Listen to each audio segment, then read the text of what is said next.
when you love me. Before the world took you away. Yes, Lord. Well, if you do, then forgive me and make the world, make it go away.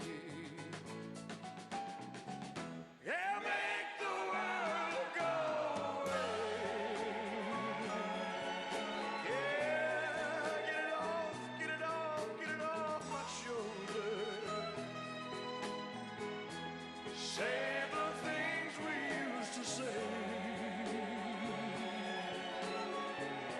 and make the world go away. Now I'm sorry if I hurt you. Let me make it up to you day by day. And if you will, please forgive me and make the world, make it go away. Oh, make the world go away. Yeah, get it off my shoulder. Save the things we used to say and make the world, make it go away.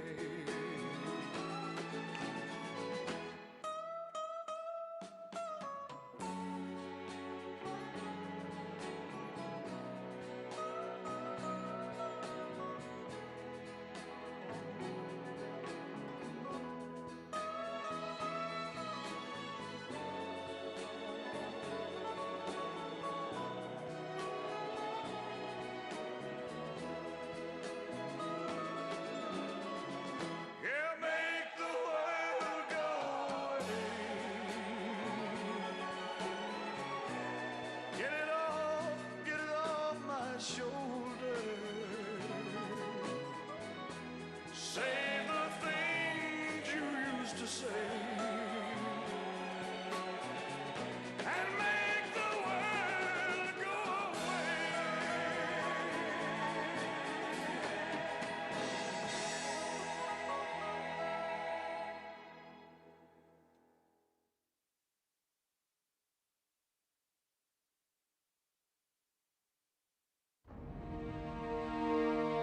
It was Christmas Day. We boarded Air Force One in complete and total darkness, in the pitch black of night.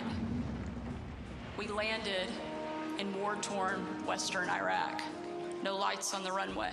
There were hundreds of troops packed into a dining hall. They had absolutely no idea that the president and first lady were about to walk into that room. And when they did, it was a sight and a sound and a scene that I hope I never forget. That room absolutely erupted. That was the kind of patriotism President Trump brought back to our country. One of the young soldiers yelled from the back of the room, "Mr. President, I re-enlisted in the military because of you."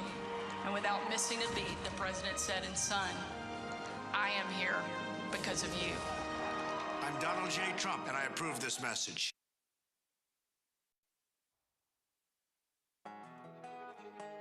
Make America great again. I don't recognize her at all.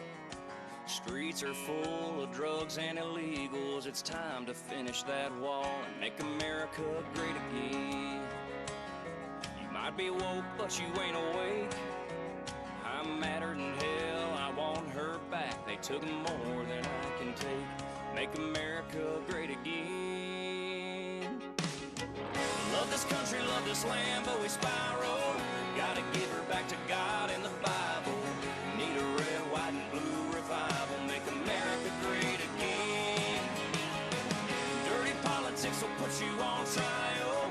Trying to take our free speech and our rifles. Turn a red wave to a tidal. Make America great again. Make America great again. Inflation's wrecking our pay. doors wide open and our vets need help, but we turning them away. Make America great again. Yeah, back to United States, where your word means something and your dollar means more, and we ain't messing around with other countries' war. Love this country, love this land, but we spiraled.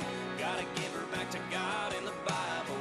Need a red, white, and blue revival. Make America great again. Dirty politics will put you on trial. Try to take our free speech and our rifles. Turn a red wave to a tidal. Make America great again. Make America great again. Great again. Woo!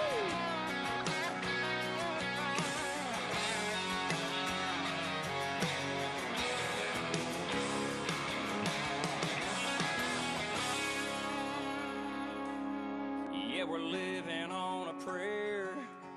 God, come save this country, get us out of this nightmare, and make America great again. Love this country, love this land, but we spiraled. Gotta give her back to God and the Bible. Need a red, white, and blue revival. Make America great again. Dirty politics will put you on trial. Try to take our free speech and our rifles. Turn a red wave to a tidal. Make America great again. Make America great again. America great again. Make America great again.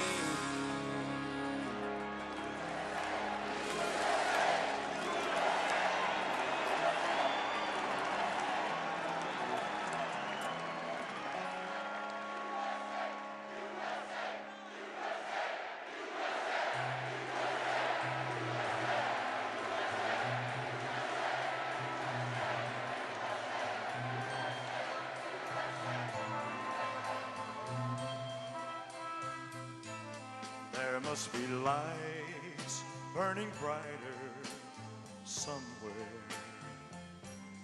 Got to be birds flying higher in a sky more blue. If I can dream of a better land where all my brothers walk hand in hand, tell me why, oh why, oh why can't my dream come true? Oh why? There must be peace and understanding sometime. Strong wind of promise that will blow away all the doubt and fear. If I can dream of a warmer sun where hope keeps shining, oh everyone, tell me why, oh why, oh why won't that sun appear?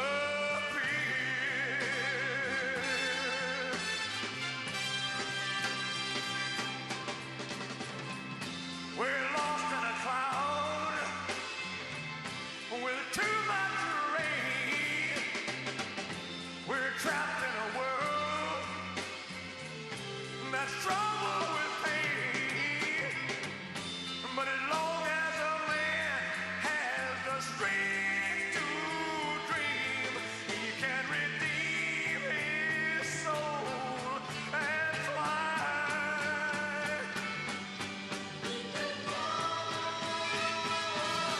Deep in my heart, there's a trembling question. Still, I am sure that the answer's gonna come somehow. Out there in the dark, there's a beckoning candle.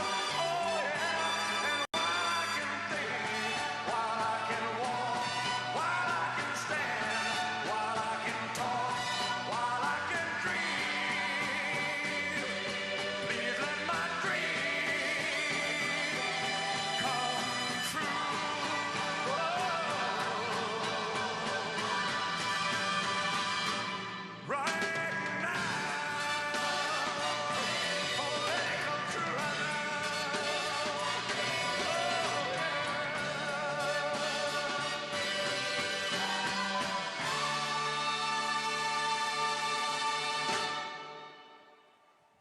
Thank you. Good night.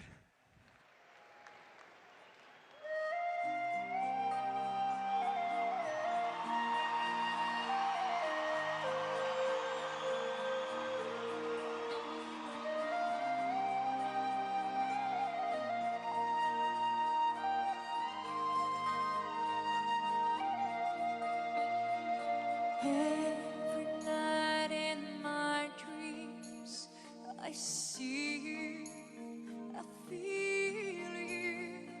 That is how I know you. Go on. Far across the distance and spaces between us, you have come to show you. Go on. Near, far, wherever you are, I believe that my heart does. Go on. Once more, you open the door, and you're here in my heart, and my heart will go on and on.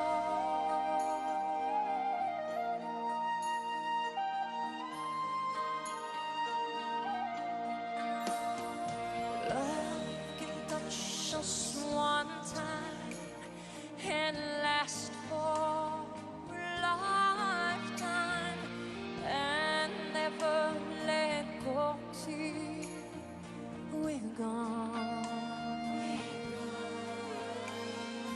Love was when I loved you one true time. I hold you in my life, will always go on. Near, far, wherever you are, I believe that the heart does go on. Once more, you open the door, and you're here in my heart, and my heart will go on and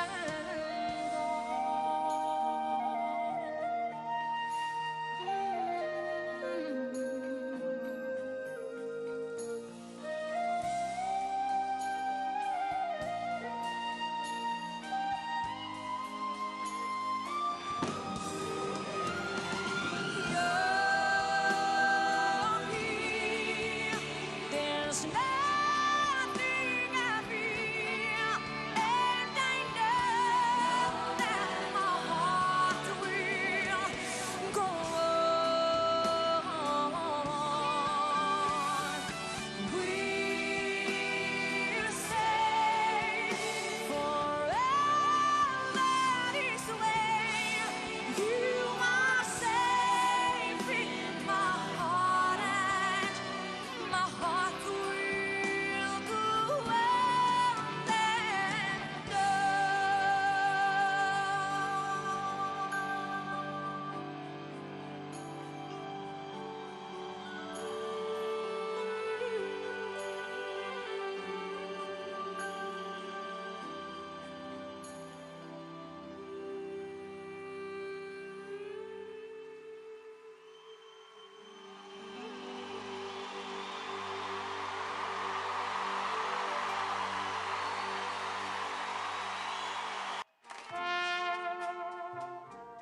I see trees of green.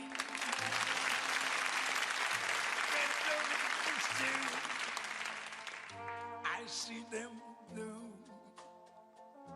for me and you. And I think to myself, What a wonderful world.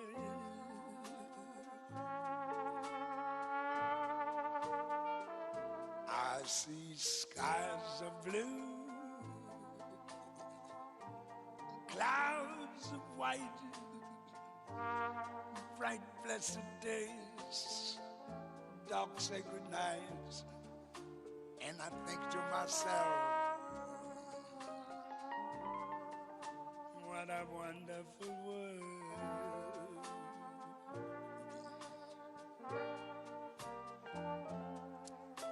The colors of the rainbow, so pretty in the skies, also on the faces of people going by. I see friends shaking hands, saying, how do you do? They're really saying, I love you. I hear babies crying.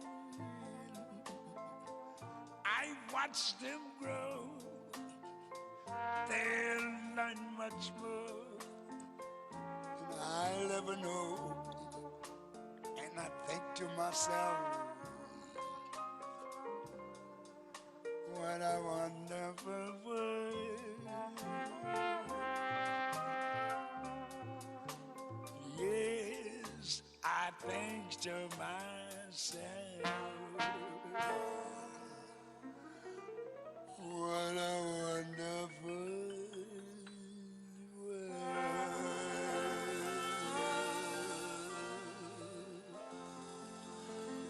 Oh, yeah.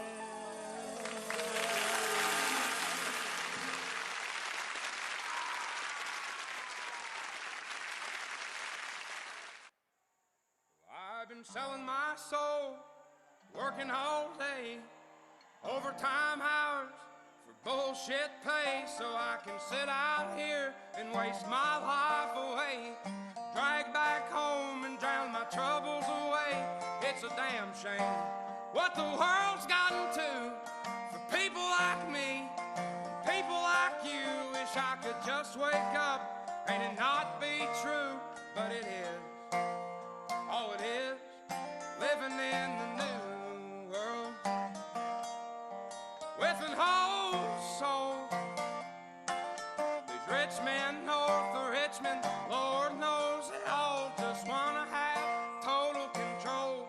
Wanna know what you think, wanna know what you do, and they don't think you know, but I know that you do. 'Cause your dollar ain't shit, and it's taxed to no end, 'cause the rich men, north of Richmond.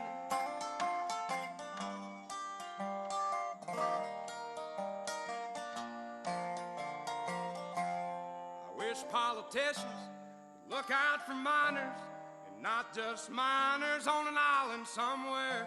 Lord, we got folks in the street, ain't got nothing to eat, and the obese milking welfare. Well, God, if you're 5'3" and you're 300 pounds, taxes ought not to pay for your bags of fudge rounds. Young men are putting themselves 6 feet in the ground, 'cause all this damn country does is keep on kicking them down.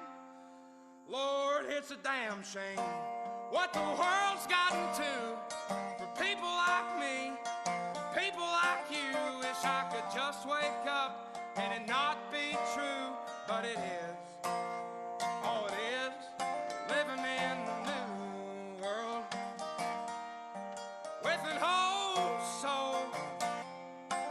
These rich men north of Richmond, Lord knows they all just wanna have total control. Wanna know what you think, wanna know what you do, and they don't think you know, but I know that you do. 'Cause your dollar ain't shit, and it's taxed to no end, 'cause the rich men, north of Richmond.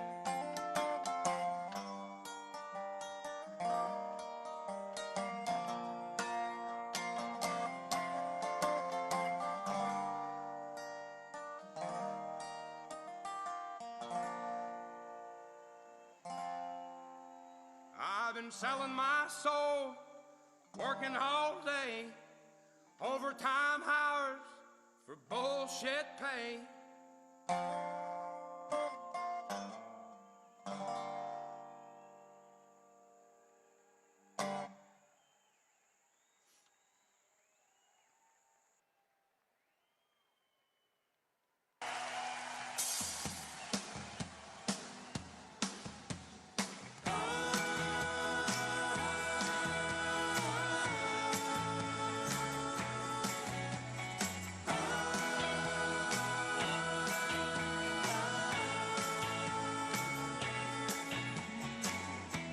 Well, it's been building up inside of me for I don't know how long. I don't know why, but I keep thinking something's bound to go wrong. But she looks in my eyes and makes me realize when she says, "Don't worry, baby, don't worry, everything will turn out alright. Don't worry, baby, don't worry, baby." I guess I should have kept my mouth shut when I started to brag about my car. But I can't back down now because I pushed the other guys too far. She makes me come alive and makes me wanna drive when she says, "Don't worry, baby, don't worry, everything will turn out alright. Don't worry, baby, don't worry,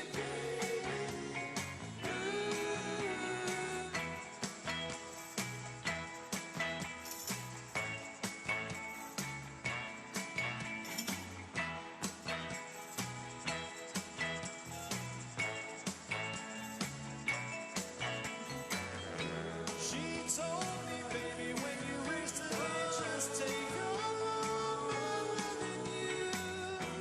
And if you knew how much I love you, baby, nothing could go wrong with you. Oh, what she does to me when she makes love to me and she says, "Don't worry, baby, don't worry, everything will turn out alright. Don't worry, baby, don't worry, everything will turn out alright. Don't worry, baby, don't worry, don't worry,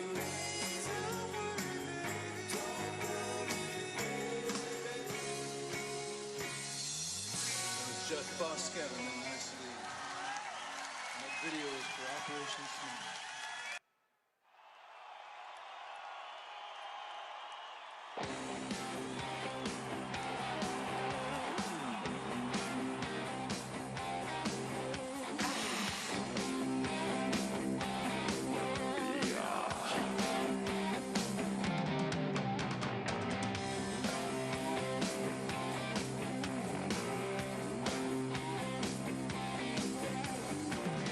T-shirt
shake my nerves and you rattle my brain.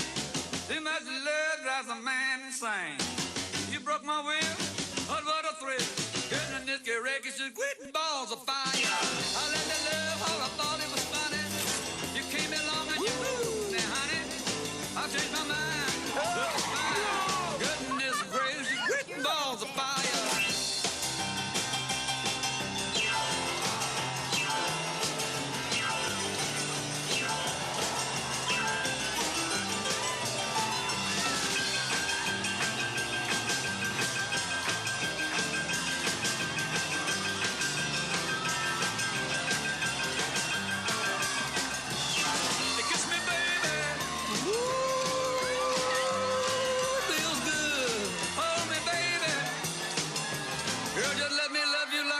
Should.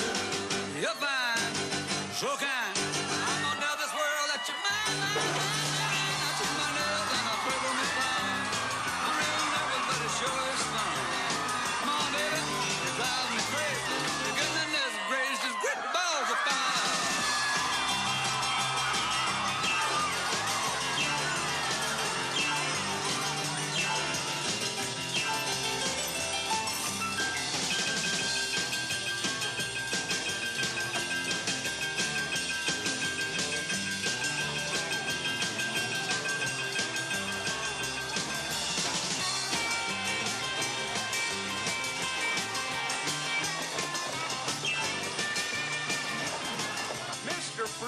Jerry Lee Lewis can blow Chuck Berry right off of that stage. Why do I have to go on before him? Because he's had 6 #1 hits and you've had only 2 in the top 10. Well, who's got the #1 record right now? You. My point exactly. He should go on before me. Can't. It's in his contract that he closes a show.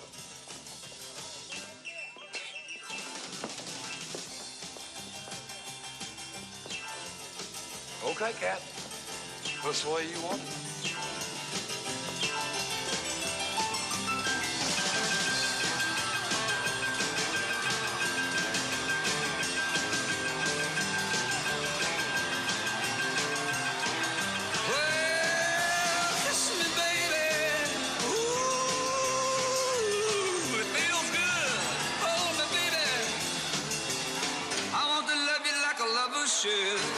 You're fine, so kind.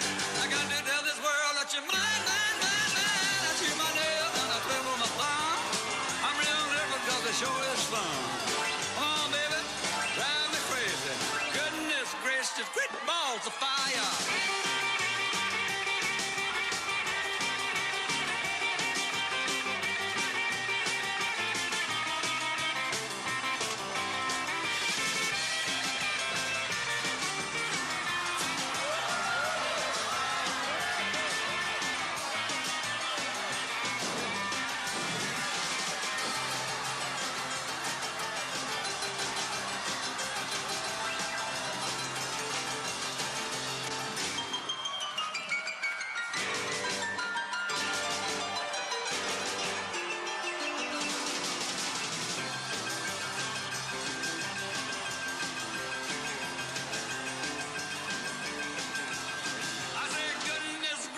This is a man's world.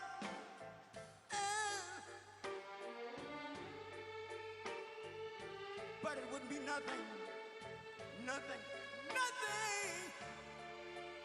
without a woman or a girl.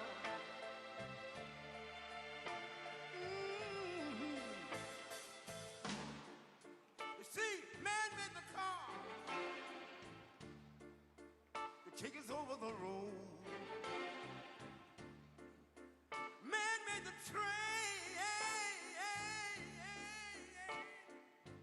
carry the heavy load. Man made the electric lights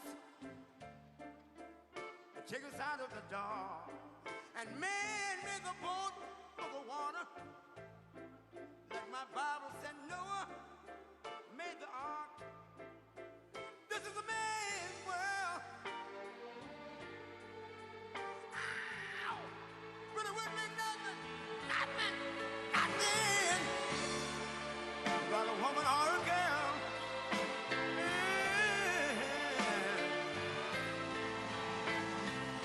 L'uomo rincorre il potere, ma lui non sa che il grande limite ad essere come si parla. Nel palmo stringe un'idea che non vive, che nella sua fantasia volle, se non si accorge che poi nulla più senza te, si vive solo per sé.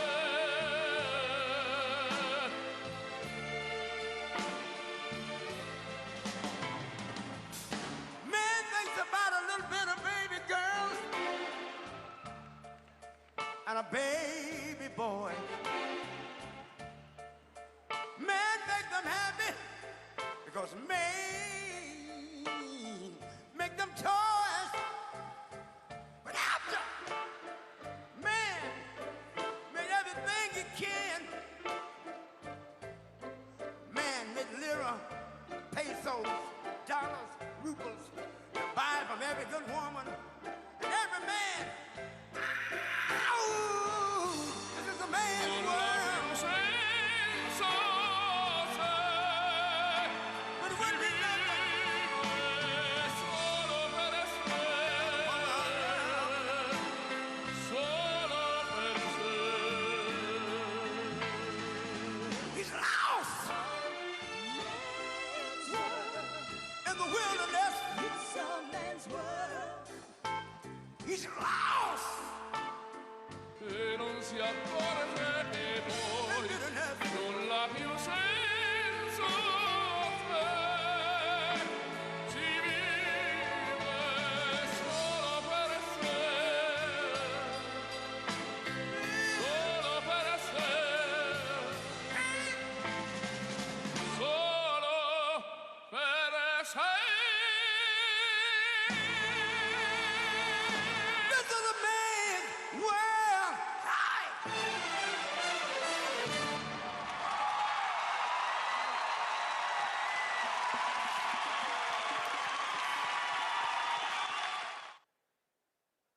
Ladies and gentlemen, please welcome to the stage Governor of Montana, Greg Gianforte.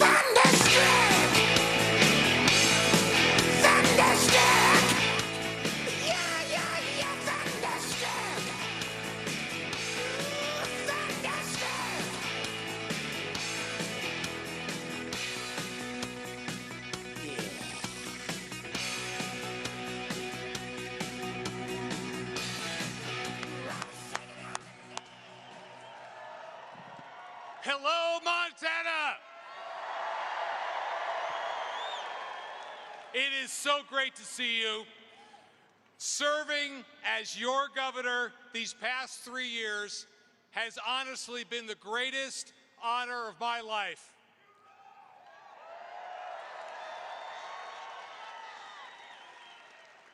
And I'm looking forward to continue to serve Montana when Donald J. Trump is back in the White House.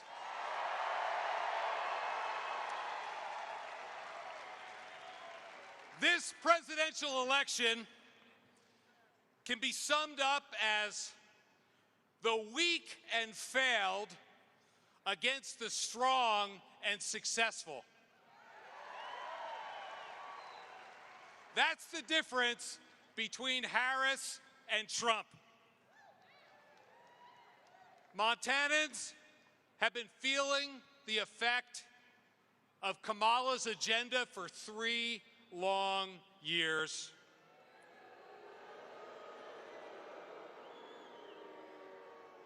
Home prices are through the roof. It's harder to buy groceries and gas. Childcare is more expensive. Biden trusted Harris, boy, that was a mistake, as his so-called border czar. Shh. You know it. She's been a complete dud. Under Harris, we've had more than 10 million illegal crossings. That's 10 illegal immigrants for every citizen of the state of Montana.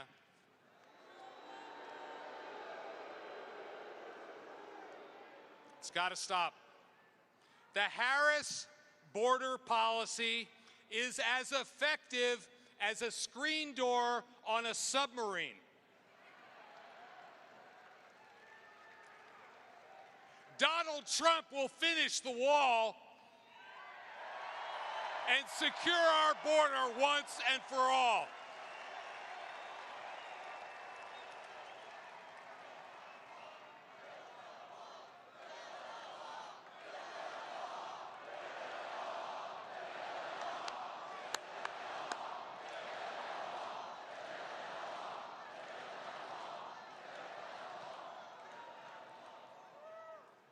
Have you seen this guy they nominated as their vice president?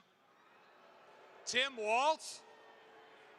He's soft on crime, and his so-called peaceful protester destroyed his entire state. And Kamala Harris, she bailed him out.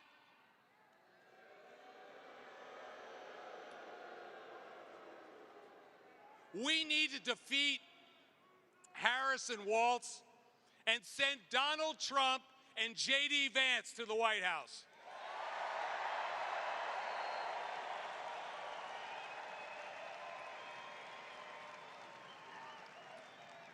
But they need our help. And that starts with electing Republicans up and down the ballot. And let me just say, I would be honored to have your vote in November.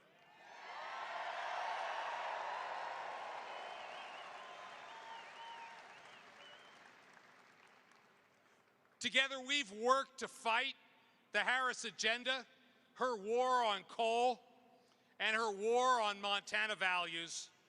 But it doesn't stop there. We need to send Ryan Zinke and Troy Downing back to the House of Representatives.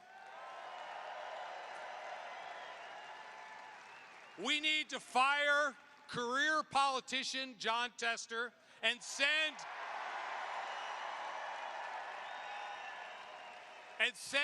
Navy SEAL Tim Sheehy to the Senate.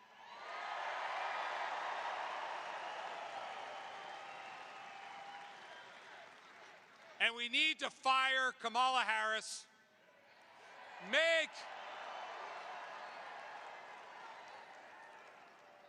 number 45 number 47 again.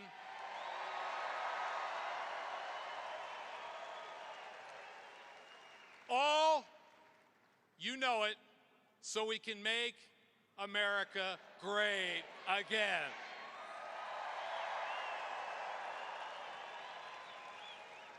It's my great honor to introduce our next speaker. Tim Sheehy is a father, a husband, a combat veteran, a patriot, and a job creator. He has lived the American dream while serving our great nation.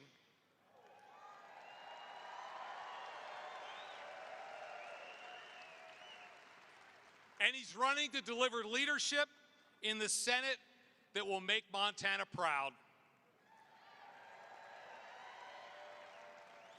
Make no mistake, the fight for the U.S. Senate starts right here in Montana.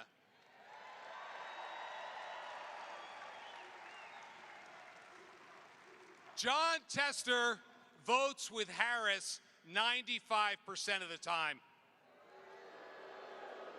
In fact, Tester recruited Harris for the Senate. What's up with this guy? Tim Sheehy in the Senate. Montana will have a true leader who will fight inflation, secure the border, and help President Trump make America great again.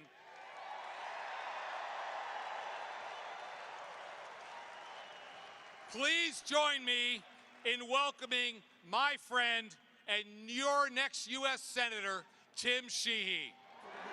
Be the one I was born to run, I was born for this. Whip, run me like a racehorse, pull me like a ripcord, break me down and build me up. I wanna be the slip, word upon your lip, rather that you rip, break me down and build me up. Whatever it takes, 'cause I love the adrenaline in my veins. I do whatever it takes, 'cause I love how it feels when I break the chains.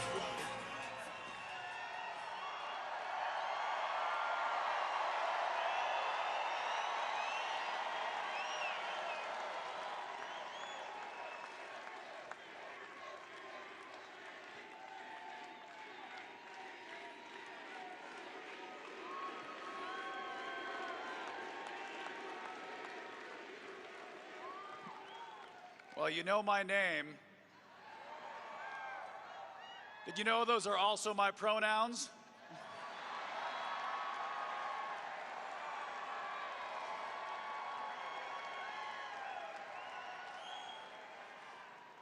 I've been a he/she for 38 years, and I can tell you, going to middle school in the 90s, that wasn't a fun name to have.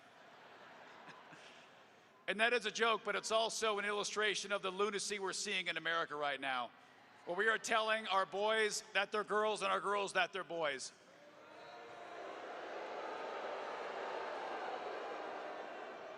And Jon Tester voted for it.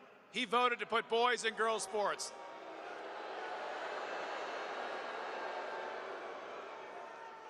He has been a rubber stamp for the Biden-Harris agenda every single time it matters. You'll hear numbers like 91%. You'll hear numbers like 95%. The truth is, every single time America's been on the ballot in the U.S. Senate, Jon Tester's voted the other way.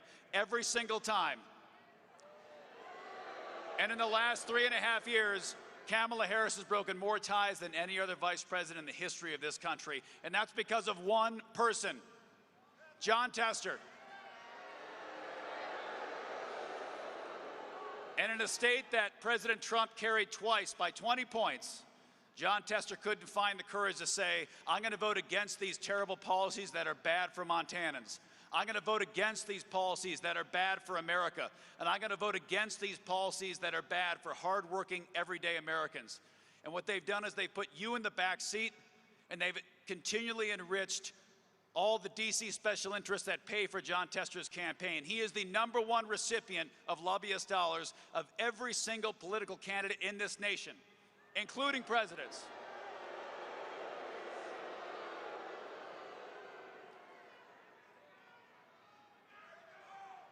I served as a Navy SEAL. My wife was a Marine. We met in the military.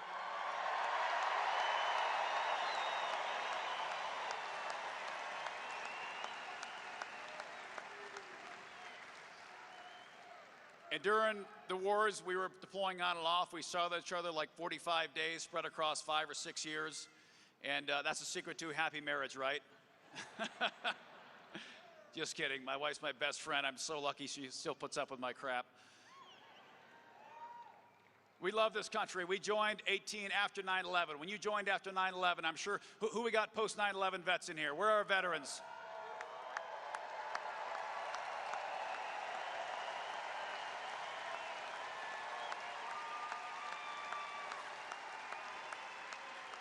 All right, where are the rest of our veterans? The rest of our veterans, stand up. I want to see all our vets on your feet. Thank you. Thank you.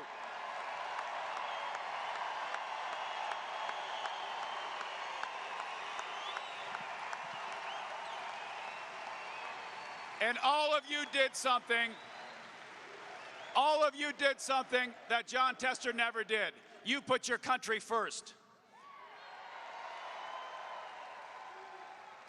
And when my wife and I joined the military at 18 after 9/11, there was no question what was going to happen. We weren't going to get free college.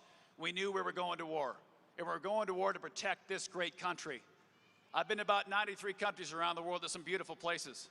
But there is nowhere I would rather raise my family, build my business, or call home than the United States of America. We are so lucky to be Americans.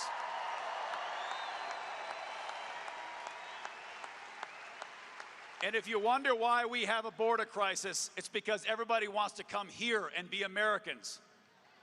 No one's walking across deserts to move to China. No one's drowning in the ocean to move to Russia. They are coming here to be Americans, and we should be proud of that.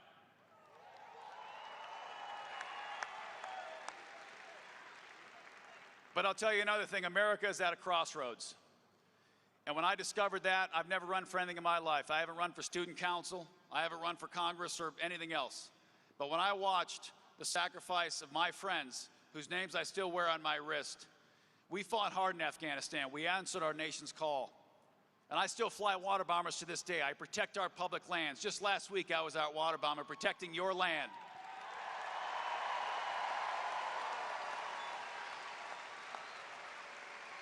And I was flying water bombers in California by day, and by night I was on my phone trying to get American citizens, allies, interpreters, people that fought alongside us to fight the terrorists. Joe Biden abandoned them in Afghanistan. He left them behind.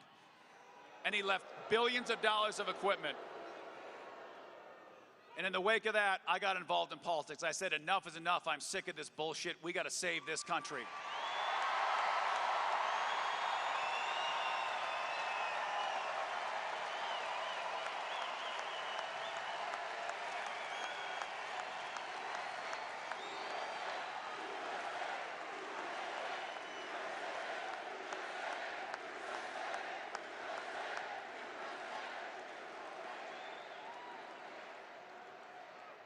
And a couple years later, here we are. The reason I'm running for this seat is very simple. When I understood the importance of this race, when I understood that the control of the United States Senate came down to this seat, it was clear that my new path to serve this country was in the U.S. Senate. I got out of the military and started a business in my barn right out of town here. Bridger Aerospace has been a Montana success story. We've created hundreds of jobs right here in this state.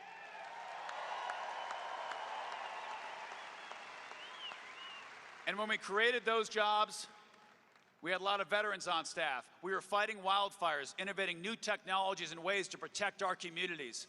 And I'm proud of that. John Tester attacks my company every single day, and it's disgusting. You should be ashamed of that. Just like he attacks my war record. And you know why? He attacks my war record because he doesn't have one. He attacks my business because he's never started one. But let's put all that aside. Let's talk about what matters to Montanans. I can't outspend John Tester on the air. He's got way too much money.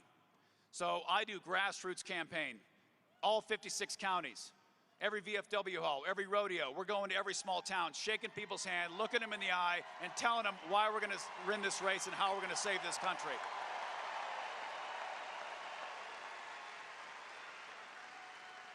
And I've heard a lot of things across the state. To our Native brothers and sisters, what have the Democrats done for you?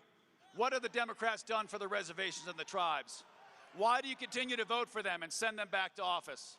I ask you to consider supporting our campaign because we will put you first. To working men and women,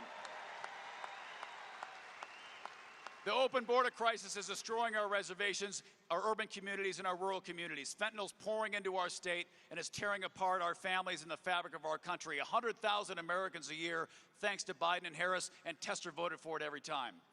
For everyday working Montanans, gas prices are double, diesel prices are double. Your home's more expensive, inflation's at record highs. How is this economy taking care of you? It's not. It's been an upward transfer of wealth under the Biden-Harris Tester regime. They've taken money from your pocket, and they're paying off college student loans with it. They're paying for illegal immigrants' hotel rooms with it. They're sending hundreds of billions overseas to other countries when they should be supporting you. They should be supporting hard-working Montanans.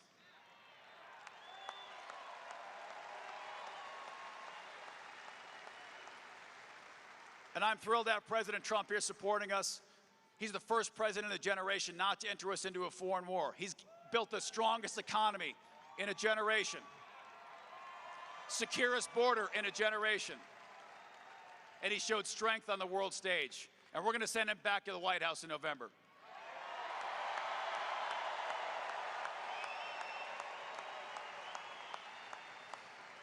But you have a very important job to do, because if Donald Trump gets to the White House and doesn't have a Senate, he's not going to get things done. You need to deliver him a Senate by retiring John Tester.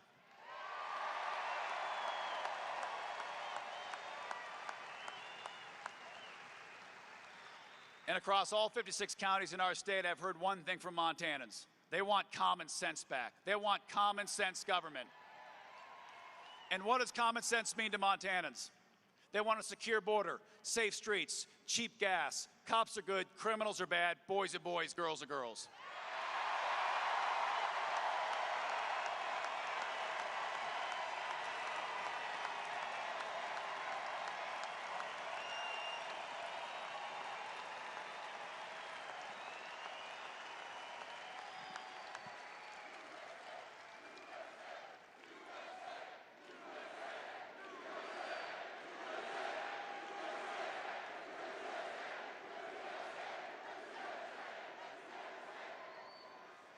This fall, we got to save America. We got a lot of work to do. Let's get to work. Thank you.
send shivers down my spine. Body's aching all the time. Goodbye, everybody. I've got to go. I'll leave you all behind. I find the truth.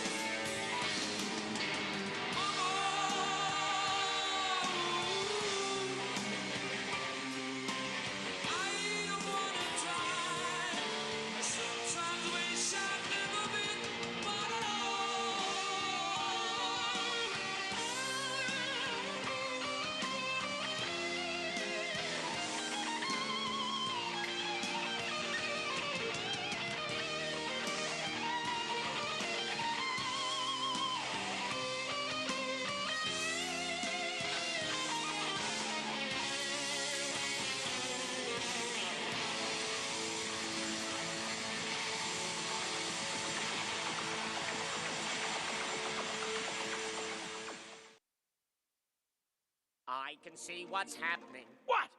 And they don't have a clue. Who? They'll fall in love, and here's the bottom line. Our trio's down to 2. Oh.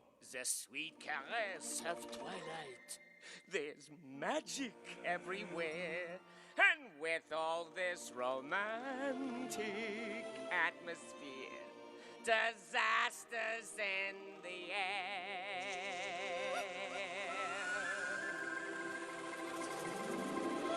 Can you feel the love tonight?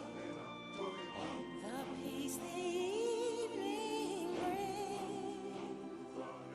The world for once in perfect harmony with all its living things. So many things to tell her, but how to make her see the truth about my past? Impossible. She'd turn away from me. He's holding back, he's hiding, but what I can't decide. Why won't he be the king I know he is, the king I see inside? Can you feel the love tonight? The peace the evening brings. The world for once in perfect harmony with all its living things. Can you feel the love tonight? You needn't look too far. Stealing through the night's uncertainties, love is where they are. And if he falls in love tonight, it can be assumed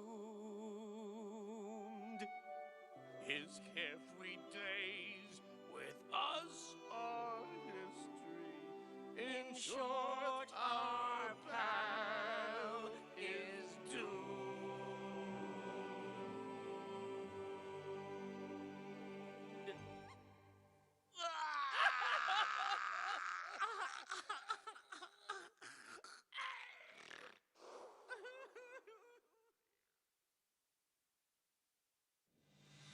Yeah! And I've set up and tore down this stage with my own 2 hands. We've traveled this land, packed tight in minivans.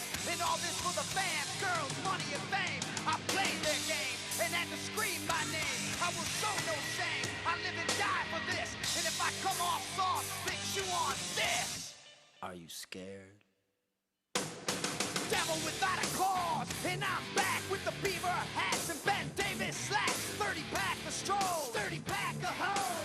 No Rogaine in the propane flows. The chosen one, I'm the living proof with the gift of gab from the city of truth. I jabbed and stabbed and knocked critics back, and I did not stutter when I said that. I'm going platinum, selling rhymes. I went platinum 7 times, and still they're ill and wanna see us ride. I guess because only God knows why. Why?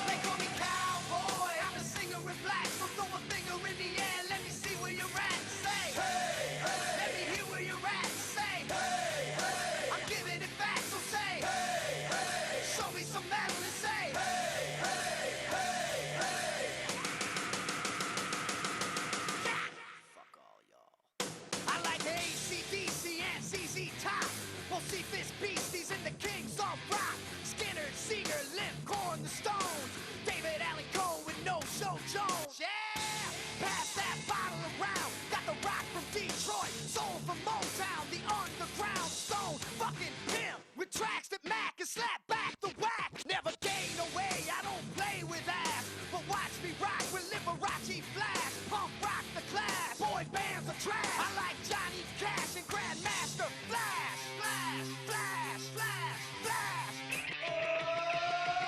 They call me cowboy, I'm a singer in black. So throw a finger in the air, let me see where you're at. Say, hey, hey. Let me hear where you're at. Say, hey, hey. I'm giving it back, so say, hey, hey. Show me some metal and say, hey, hey, hey, hey. Yeah, I saw your band jumping around on stage like a bunch of wounded ducks. When you gonna learn, sucker? You just can't fuck with. Round.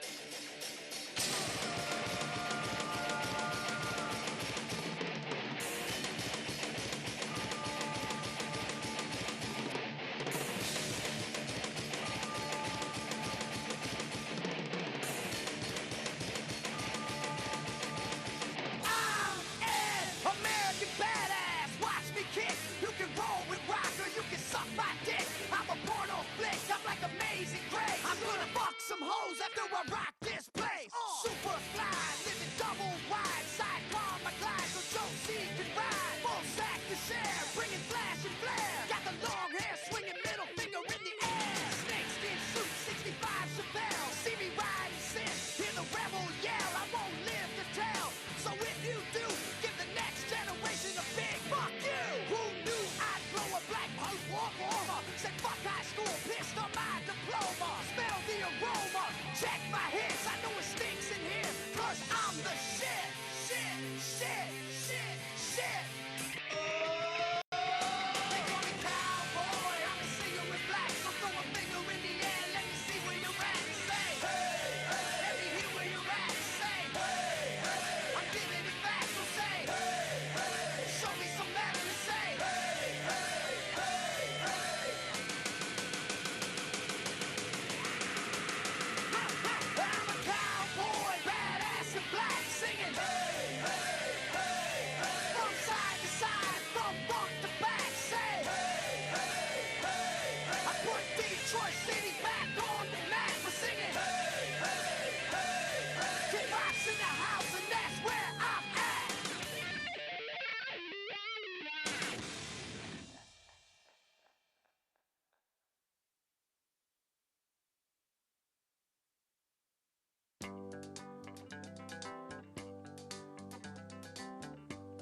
We're caught in a trap.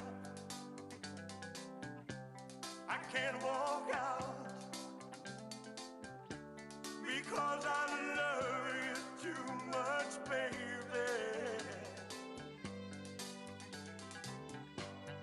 Why can't you see what you're doing to me when you don't believe a word I say?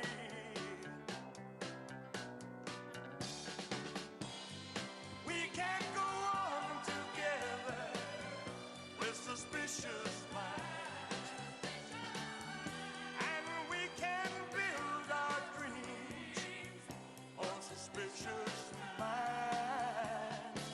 So if an old friend I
is a burning thing,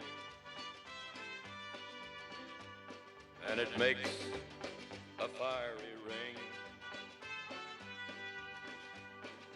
Bound by wild desire, I fell into a ring of fire. I fell into a burning ring of fire. I went down, down, down, and the flames went higher. And it burns, burns, burns, the ring of fire, the ring of fire.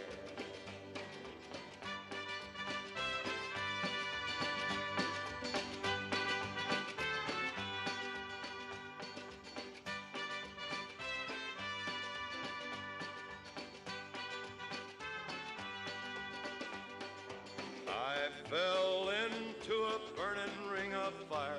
I went down, down, down, and the flames went higher. And it burns, burns, burns, the ring of fire, the ring of fire. The taste of love is sweet when hearts like ours meet. I fell for you like a child. Oh, but the fire went wild. I fell into a burning ring of fire. I went down, down, down, and the flames went higher. And it burns, burns, burns, the ring of fire, the ring of fire. I fell into a burning ring of fire. I went down, down, down, and the flames went higher. And it burns, burns, burns, the ring of fire, the ring of fire. And it burns, burns, burns, the ring of fire, the ring of fire, the ring of fire, the ring of fire.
Mr. Ego, dig his chains. You can best believe that he's a macho man. He likes to be the leader, he never dresses grand. Hey, hey, hey, hey, hey. Macho, macho, macho man, yeah. I got to be a macho. I got to be a macho, macho man. Ladies and gentlemen, please welcome the next President of the United States, President Donald J. Trump. And I'm proud to be an American, where at least I know I'm free. And I won't forget the men who died, who gave that right to me. And I gladly stand up next to you and defend her still today. 'Cause there ain't no doubt I love this land. God bless the USA.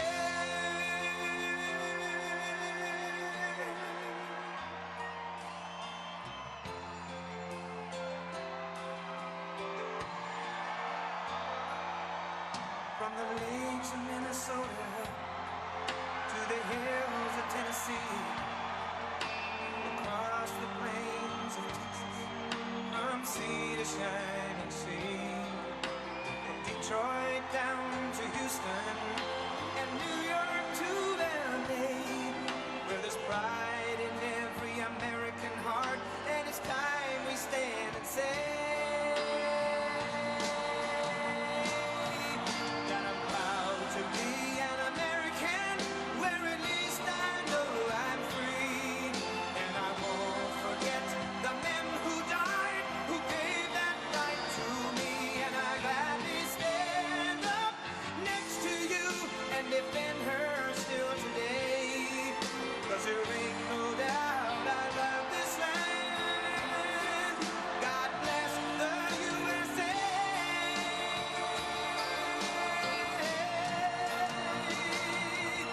And I'm proud to be an American, where at least I know I'm free. And I won't forget the men who died, who gave that right to me.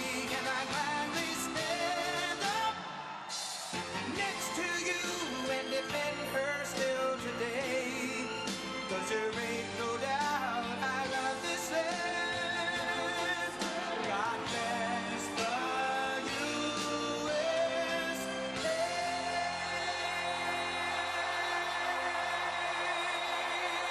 Thank you. Oh, wow. Thank you very much. Thank you. Is that a big crowd? A nice crowd.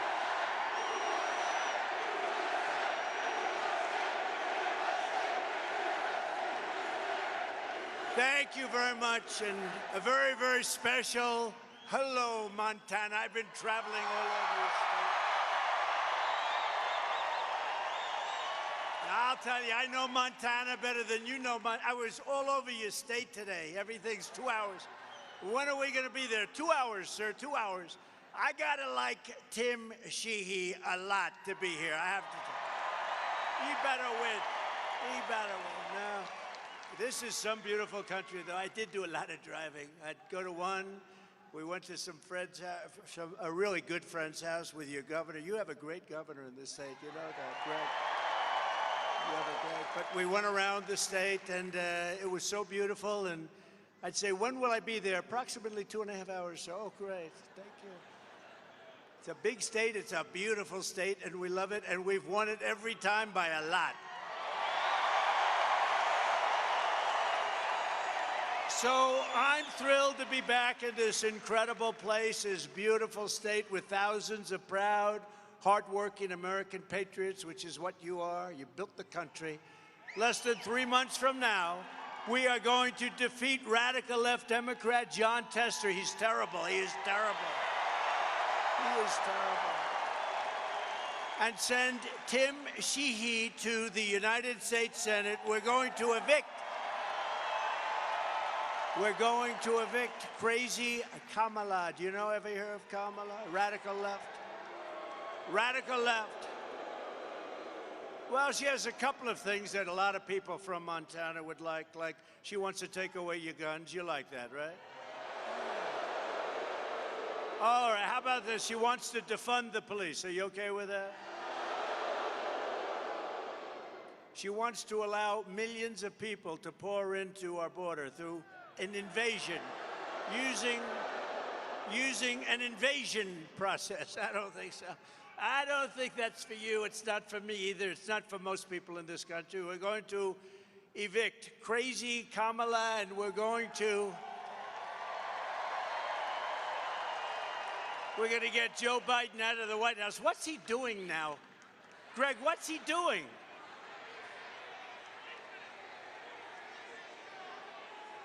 You know, he wanted to debate. If we didn't have a debate, he'd still be there. Can you imagine if we didn't have a debate? Why the hell did I debate him? How did he do? Do you think he's happy with it? I don't think so. He's not too happy. You know, they took it away from him. They really did. They took it away. The guy had 14 million votes. She had none. But I'd rather run against her. I think she's easier to beat. I really do. I believe it. And we are going to make America great again. We're going to make it so great. This election is about saving our economy, ending inflation, securing our borders, restoring respect for our nation. We're no longer respected. Preventing World War III, especially for all these young people, these young, beautiful people. We don't want to get them into World War III. And stopping a 1929-style depression, because that's what's going to happen. You saw what happened last week. With your vote, we will reverse the Kamala crash, and we will end the Kamala chaos, and we will stop the Biden-Harris invasion of people that don't belong in our country. They're invading our country. Kamala Harris, you know, it's interesting. Nobody really knows her last name. If you ask people, do you know what her last name is? Nobody has any idea what it is. Harris. It's like Harris. I don't know. How the hell did this happen? You know, they said, so we had the debate. He didn't exactly do well. And they actually, CNN was very nice. They said, that was one of the greatest debate performances I've ever seen, said by a very important person at CNN. Then what happens? 2 days later, they said he was lousy. They don't talk about me anymore. They just said he was lousy. And he was pretty bad, you have to admit. But we're going to turn it around. We're going to turn this country around. We're going to turn it around very fast. We're turning it around very fast.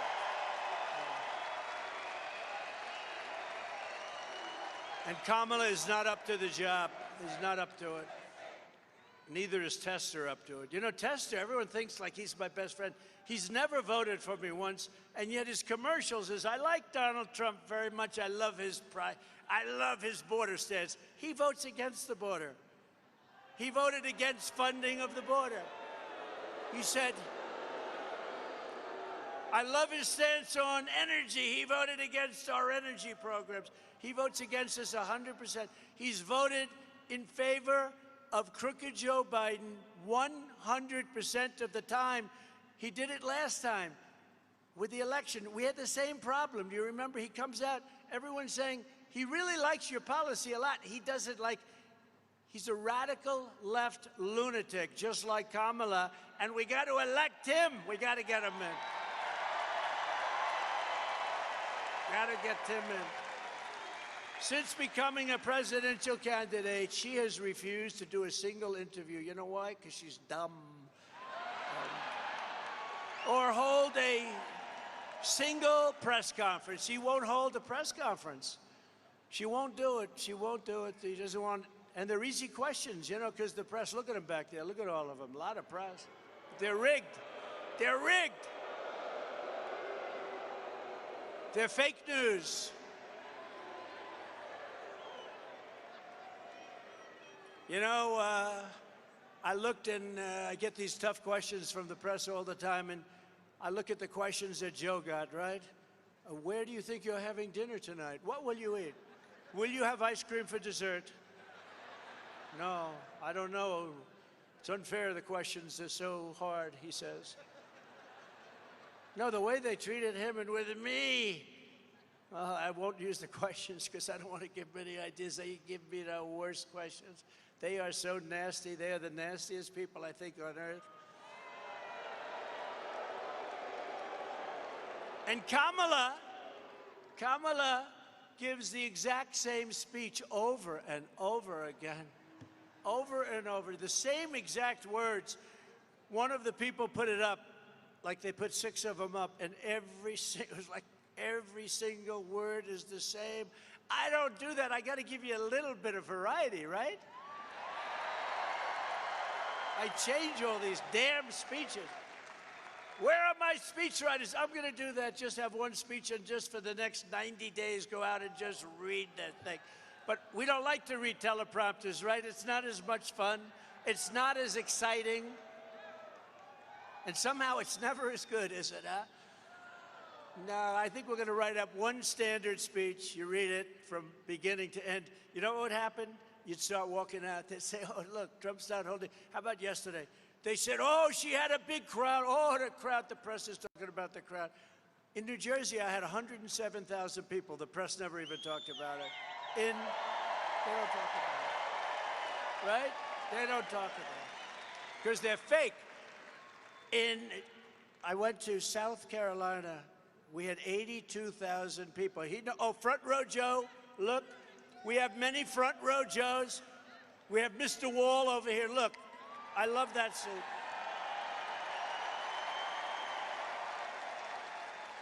Do you think he's in favor of building a wall? I think so, yes. I think so. He's great. How many of you come to? Over 200, right? And you know, he's a great guy. He's like, makes a lot of money. You've got to make a lot of money. He travels all over the country. But the front row Joes are great. We have so many people. They've been to so many of the rallies. The rallies are great.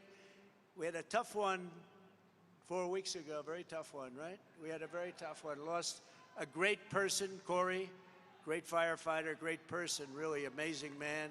Corey, yeah, tough one,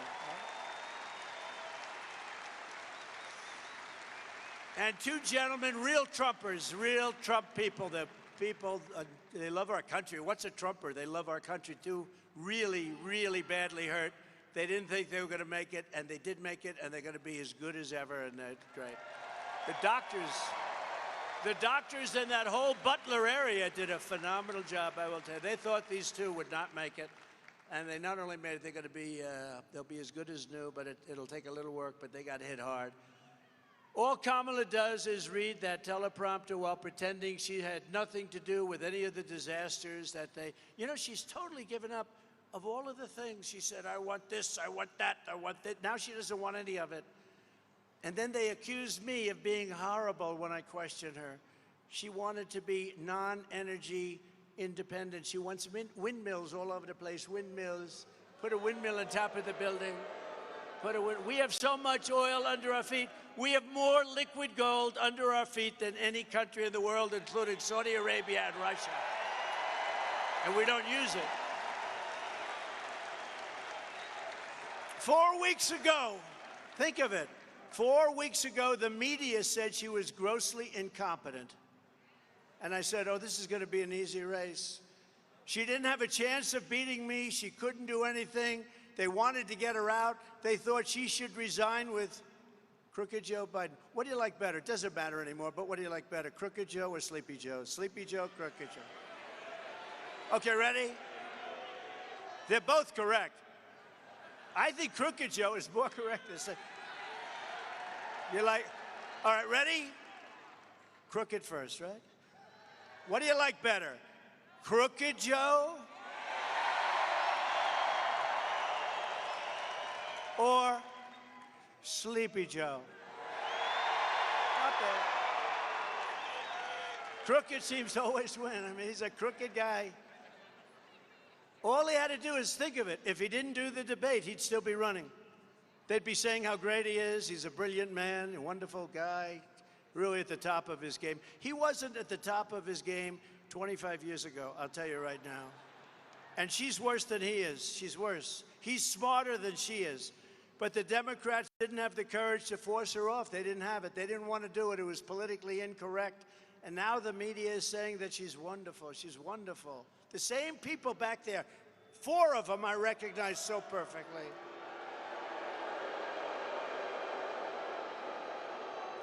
If you can't do a press conference, you cannot be president, okay? That's it. She doesn't do anything. Remember when I used to always walk up to the press under the helicopter or under the wing of the plane and I'd talk to them? I loved it because if I didn't like their question, I could say, I can't hear the helicopters. But they do mini versions of it. Nobody ever did that before, you know. That was it. And they copy, everybody copies me. So now she walks up, she'll take like a half a question, and she'll leave. Joe is bad. Joe couldn't hear, he couldn't do anything. It was an embarrassment to that art form. That was an art form. It was an embarrassment. Kamala, sometimes referred to as Kamala. You know, she got about 9 different ways of pronouncing the name. And because the press is so dishonest, no matter how you say it, they'll say you were wrong. You were wrong. I don't care if I get it right. Actually, I couldn't care less. Couldn't care less. I actually haven't been accused that I know of calling it wrong, but if I did, they'd say that he did it on purpose. And you could do that. I've done a lot of bad name calling where you call somebody that you know how to say the name perfectly and you call it on purpose. They say, sir, you made a mistake. I said, no, I didn't. Kamala will not answer for her record of failure and weakness. A doctor, please. Doctor in the house. Thank you. Thank you very much. Thank you. Take your time. Take your time, Doc.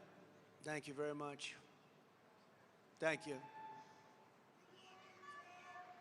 Thank you. We love these people. They wait for 2 days sometimes, and then it's tough. It's not easy. Are they okay? Thank you very much.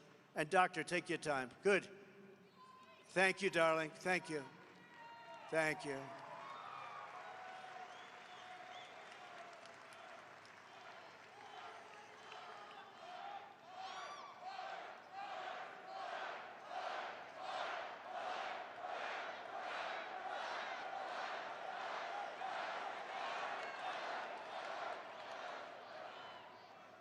Take your time, doctor, please. We got a lot of time, right? Nice Friday evening. Friday evening in Montana. I think my next drive is going to be about 3-4 hours from here. I wish it was a little closer, you know, that's the one thing. But that's okay.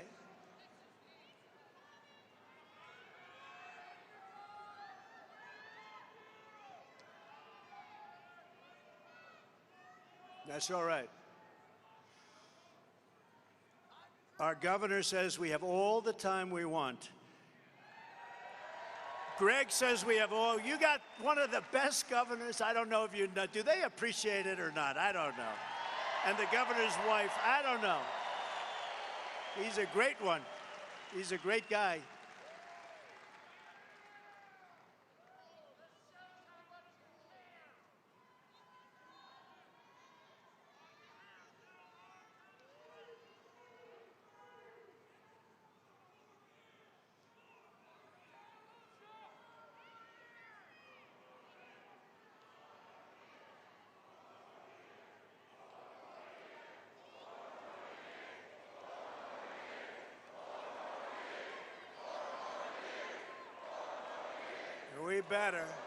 We better get 4 more years, or we're not going to have a country left if we don't get 4 more years. We're going to not have a country left. That's why so many people, they come and they waited for days. They wait for days, and it's tough. It's tough. Thank you, darling. Thank you. Yay. Wow. Thank you, honey. That's great. That's really good. Incredible people.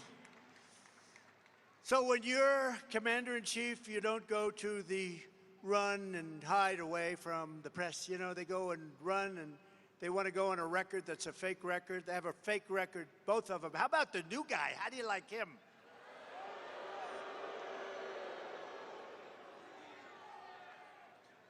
And anytime you tell a story about anybody, by the way, Steve Daines, how good is he?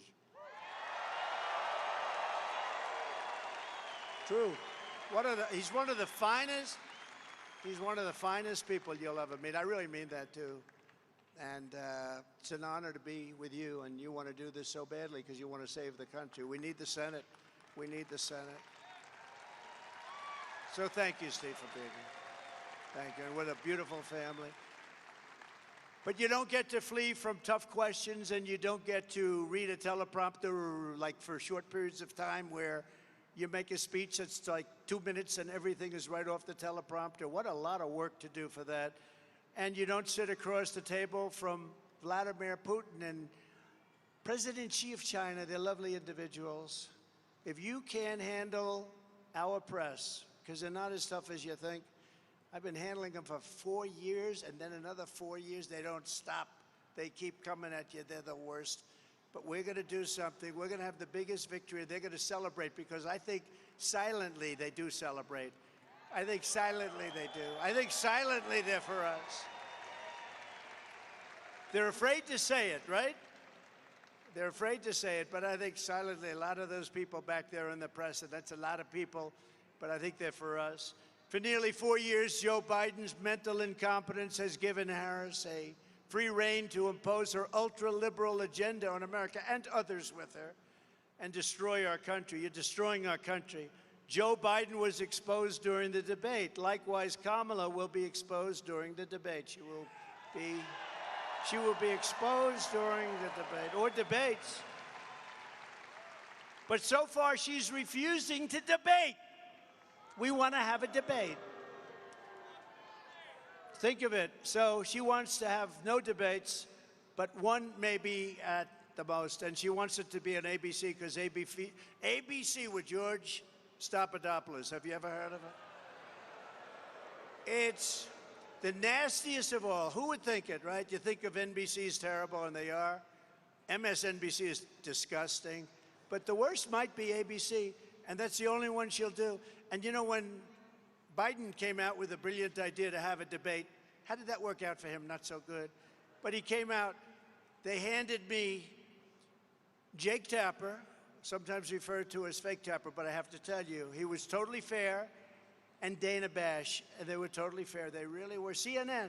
So they said, we want to debate. They gave me one option, because they weren't going to debate. He didn't want to debate. They gave me one option. CNN, Dana Bash, and Jake Tapper. There will be no audience. There will be turning off your mics as soon as you finish speaking, and if you go over 1 second, they turn off, and they make you look very bad. The good part is he didn't use much of his. You know, they give you 2 minutes, and they'd say, right, you have 92 seconds left. And I kept saying, I'll take it. Can I have it? I want it. I want the 92 seconds at this. And then they'd do another one. You have 37 seconds left. That's a lot, you know, when you're up there, 37 seconds. And that's the last thing he wanted to hear, because he didn't want to talk anymore. You have 77 seconds left. He goes, oh, Joe, what am I going to do? This is who our president was, and now we have somebody that's worse, in my opinion, worse. You have to remember, they said that he couldn't beat me now.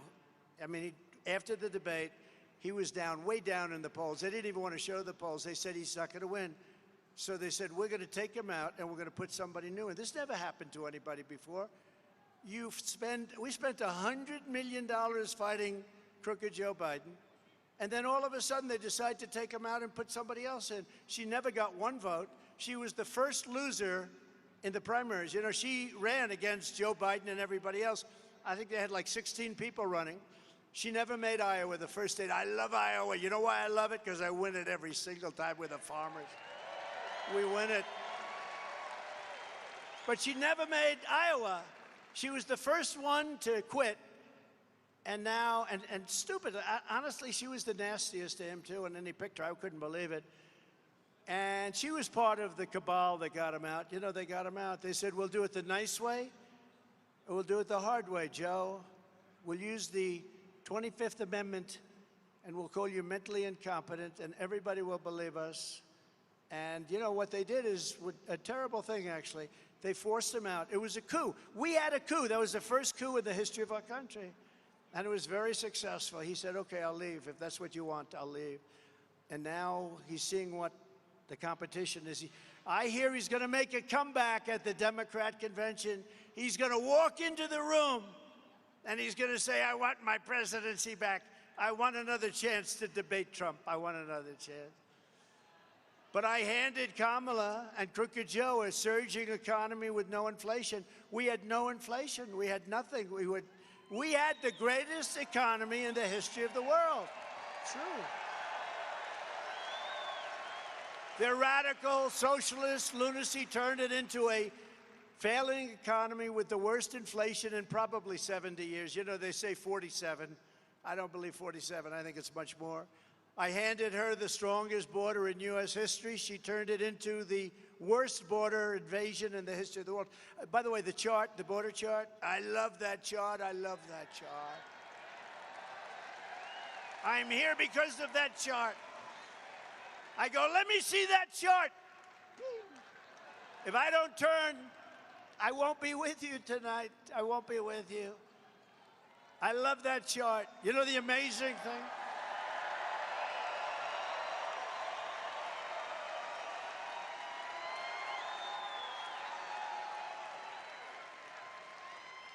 I'm going to sleep with that chart tonight. No, you know, the amazing thing is that that chart, I use it probably 20% of the time, not that much. It's always on my left, not on my right. I mean, pretty much always. There are no people. We had a tremendous crowd, but all of the people, as far as the eye could see, they were here, and some in the back. And how great were the people in the back? But all the people were the same. Nobody fled. You know, when a crowd hears a bullet, they always run. They heard lots of bullets because there were lots of bullets going off. And our Secret Service shooter, our Secret Service sniper, whatever you want to call him, water shot, he used one bullet from much further away because the sniper was there and he was way over here. And he wasn't warned that this could happen. I mean, that was the breakdown they had. They weren't warned. But he heard bullets. He immediately looked over, took aim and shot. One bullet, can you imagine that? From probably 400 yards, pretty far. But if it wasn't for that sign, in this case it came down to the right, it's never on the right, never. And it's never at the beginning of the speech. And I do, you know, I don't use the teleprompter a lot because I think it gets bad, but I just said, you know, let's take a look at the immigration numbers that we had, because they're great numbers. They're the best numbers in the history of our country. The Border Patrol did that chart. Thank you very much, Border Patrol. I appreciate it. But the Border Patrol did that chart. And you see the arrow on the bottom, the red arrow on the bottom. That's the lowest point. That was the week I left office. Look what happened after I left office. Look at that. And it's much worse now because that's a few months now. The numbers are much worse. They've let an invasion of our country happen, but I took a look. And because I took that look, I mean, what are the chances of that? So I just want to thank everybody, because I'll tell you what, the level of love and compassion and all of the things that we all went through, that was a terrible thing. And we're going to be very careful. We have to be very careful. This is, by the way, being president is a dangerous profession. You know, this is a very dangerous, this is not the safest profession out there, but it was an amazing event. And for those of you that don't believe in God, I believe that there's only one reason that could have happened, because the chances were so small. Right? Yeah. Thank you. Thank you very much. And we're going back to Butler. You know that, right? We're going back to Butler. We got to go back. We got to go back to Butler. They were great. And the hospital was incredible. The doctors were incredible that worked on our two friends that were so badly hurt. The doctors were everything about it. And we're going to go back just before the election sometime in October. It's already being worked on. And I'll probably start off by saying, as I was saying. So you stand up. As I was saying, I gave Kamala and Crooked Joe a world at peace, and their weakness and incompetence quickly brought us to the brink of a global war.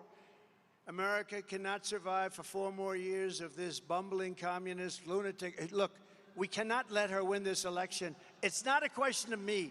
We can't let her win this election. If she wins this election, we're not going to have a country anymore. Starting on day 1, we will bring competence and common sense back to the Oval Office. You know, we're really a party of common sense, if you think. We're conservative and all that, but we're really a party of common sense. And by the way, we have a great libertarian with us tonight. Where is our libertarian friend? And I think he's going to be with us. Where is he? What a nice guy. Stand up, please. Stand up. What a nice guy. What a nice guy. A lot of us are libertarian. And I think he's going to be giving you a very nice surprise very soon. But he's a great, wonderful person, and we just met, and we knew each other a little bit from before. Thank you very much for being here. How do you like the audience? Not bad. Do you think the libertarians get this kind of an audience? I don't think so. But thank you. Great honor to know you. Thank you very much. But we'll bring back safety, security, and the American dream bigger, better, and stronger than ever before. If you want a preview of what a catastrophe, another term of Kamala will be, and she was there, she was working with him. She was the border czar. Now she doesn't say she's the border czar. She said, I was never the border czar. I mean, everything they did, she's taking away now, but she was the border czar. She was the worst border czar in the history of the world. There's never been a border like this that allows millions and millions of people in a month from mental institutions and prisons, let them come into our country. Just look at who she chose for her vice president. She went with the hand-picked candidate of crazy Bernie Sanders. Bernie Sanders wanted him so badly, and the Democratic Socialists of America immediately gave him the endorsement. Forget him. That's her thinking. That's where she's going to go. You know, a politician, when they came out, if Steve Daines came out and said 20 years ago when he started, I wanted to fund the police. I don't think he's saying that. I wanted to fund the police, everybody. Then he said, well, I was only kidding. I don't. The truth is, when you come out with a statement like that, that's where you are. And she wants to defund the police, and she wants to have all of your guns taken away. She wants your guns taken away. You can count on it. A politician, their first statement, Steve, is always the statement. Now, Steve said, I'm going to protect your Second Amendment. That was a long time ago. He said, I'm going to take care of our police. Right, Steve? I just don't want to leave any question in their mind, Steve. He's so happy I did that little second part. He said, oh, my God, they might think I want to defend. No, Steve he's not a big defender. He's an increaser for the police. We want to take care of our police. They're doing a great job, right? As Minnesota's Governor Tim Walz let rioters and looters burn down Minneapolis. Remember CNN? They're right back there. Watch. Oh, there goes their light. Their light just went off. While the governor's wife opened the windows to the mansion to enjoy the smell of the fire, she said, the smell is so beautiful. I love it. I wonder where she's coming from. Walz said that socialism is just another word for neighborliness. She wants to be. He calls them neighbors, good neighbors. He signed a bill to give illegal aliens free health care. He abolished Columbus Day. He ordered tampons to be put into boys' bathrooms.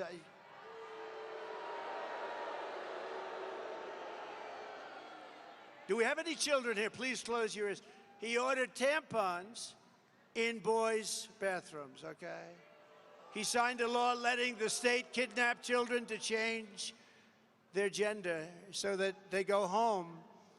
But I'm not talking about him, I'm talking about her. This is her ideology. That's why she picked him. And he signed a bill allowing pedophiles to claim human rights protections under the state law. And then he said, by the way, J.D. Vance is doing a phenomenal job. But then he said, well, think of that. Think of the things I just said. Then he said, you know, I think J.D. Vance is weird. You know, it's a word that they use. I think he calls me that too. No, we're not. We're very solid people. We want to have strong borders. We want to have good elections. We want to have low interest rates. We want to be able to buy a house. We want great education. We want strong borders. I think we're I think we're the opposite of weird. They're weird. You know what they do? They work with the press on coming up with a soundbite, just a soundbite. And every station that night, all the networks, CBS and ABC, NBC, they all said, oh, they were called weird. It's unbelievable. You know, it's not a word that's really used too much in politics, but it's a terrible thing that they can do this. It's just a soundbite. No, J.D. Vance is a great patriot, and he's a United States Marine, and he's a real Marine, and he's a brilliant guy. And he went to Ohio State. He graduated in 2 years at the top of his class, just about at the top of his class. And he then got into Yale, and he became a Marine. He got into Yale, and he did great at Yale. And he met his wife, who was actually, I think, the #1 student at Yale. They have a smart family. And we picked somebody that was very special, and he's really stepped up. I said, you got your sea legs, you know, because the first day they were hitting him with a lot of nonsense. And he's got his sea legs now. He's going to be great. I think don't we like him? And he's for the working man and woman. Tim Waltz is the man who's very freakish. He's very freakish. If Comrade Waltz and Comrade Harris win this November, the people cheering will be the pink-haired Marxists, the looters, the perverts, the flag burners, Hamas supporters, drug dealers, gun grabbers, and human traffickers. But with a Trump Vance victory, the cheers will come from the police officers, the firefighters, the Border Patrol agents, the steel workers, small business owners, parents, and hardworking citizens of every race, religion, color, and creed. And that's what we're doing. We're getting record numbers in the Hispanic community, record numbers in so many different communities. Nobody's ever actually seen. You know, this is the greatest movement in the history of our country. You do know that. Remember they used to say, no, MAGA's a good solid 35% of the party. No, it's 95% of the party, not 35. They used to say that. You know, they're very cunning people. Oh, MAGA's 35, and so it's 35, really? No, it's 95% of the party, and I think it's probably 90%. I think the whole country. Who can want, think of it, who wants open borders? Who wants men playing in women's sports? And I'd like to congratulate the young woman who transitioned from a man into a boxer. You saw she won the gold medal. How about the young Italian, beautiful Italian boxer? She got in there and she didn't know what was going on, and she was a very good boxer, you know, against other women. She didn't count on this. And he's up here, boom, one little jab. Whoa, she goes, nobody ever hit me that way. Then he goes, boom, and she said, okay, I had enough. It's crazy what they're doing. And this person won the gold medal. Did they win the gold medal today? What do you think of that, Tim? I don't think Tim likes it. Greg, no good, right?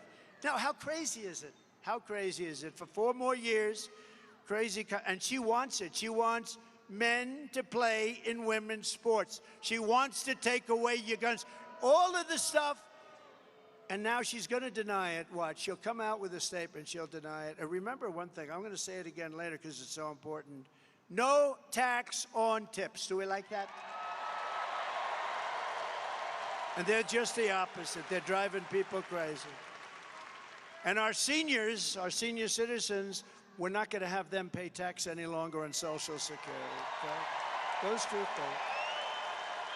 4 more years of crazy Kamala Harris means probably it means 50 million illegal aliens pouring into our country over another 4 years. 50 million could be 50 million more.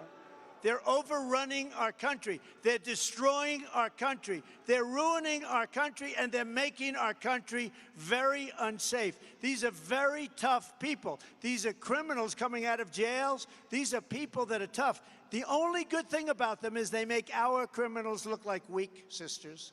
That's it. These are really tough nasty people. And we can't have it. You know, we all have a heart, but we can't have it. It means double-digit inflation decimating your savings, and your savings are being decimated. I know what you're going through. It means violent crime ripping through the suburbs. You know, they talk about women. I think suburban women like me a lot. You know, it's fake stuff. Why wouldn't they? Why wouldn't they? You know, I put something in when I was president. There will be no low-income housing developments built in areas that are right next to your house. You have a house in the suburbs, you're so proud, and then they want to build a low-income job with a 30-story building next to your house, and your house is worthless. And I stopped it. And then they say, well, I don't think suburban women like them. I think they like me. I'm going to keep criminals out of your neighborhood. That's really all that matters. I think they like me anyway. You're not going to have migrant criminals preying on our women and our girls while guns are confiscated from the law-abiding citizens. They want to take away your guns, and then they want to have our country overrun with some of the worst criminals there are anywhere in the world. And they come from all over the world. They come from Africa. They come from Asia. They come from the Middle East. They come from all over. A large boatload came recently from the Congo. Where do you come from? Where in the Congo? Prison. What did you do wrong? We do not want to say. Murder. It was murder. And they're dumping them into our country. You know the money they're saving, these other countries? Their prison population is way down. The money they're saving is, they've never had it so good. And if I were running any of those countries, if I were running Colombia, if I were running Brazil, I'd be doing the same thing, but I'd be doing it faster than they're doing it. Why wouldn't you do it? It's common sense. Dump all of your criminals. You know, in Venezuela, crime is down 72%. You know why?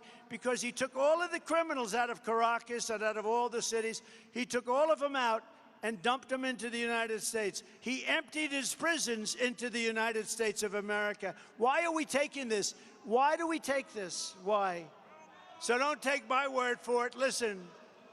Kamala Harris's agenda straight from her own mouth. Would anybody like to see her? Let's do it for a couple of seconds. Go ahead.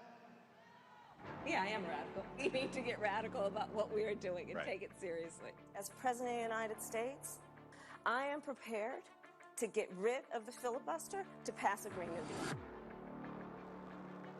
There's no question I'm in favor of banning fracking. We have to have a buyback program, and I support a mandatory buyback program. I believe it will totally eliminate private insurance. Let's eliminate all of that. But would you support changing the dietary guidelines? Yes. You know, the food pyramid, what people yes. To reduce red meat specifically. Yes, I would. Raise your hand if your government plan would provide coverage for undocumented immigrants. Where do you stand on defund the police? This whole movement is about rightly saying we need to take a look at these budgets. Harris asserted that ICE is perceived as the modern-day Ku Klux Klan. Are you aware that there's a perception? I see no. Are you aware that there's a perception? That puts ICE in the same category as the KKK. Is that what you're asking me? I see no parallel. I'm not finished. I see none. And yeah, I am radical. We need to get radical about what we are doing.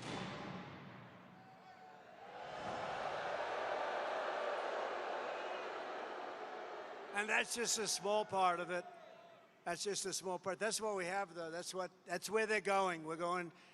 Remember I said we will not become a socialist country? And I meant it, except I was wrong.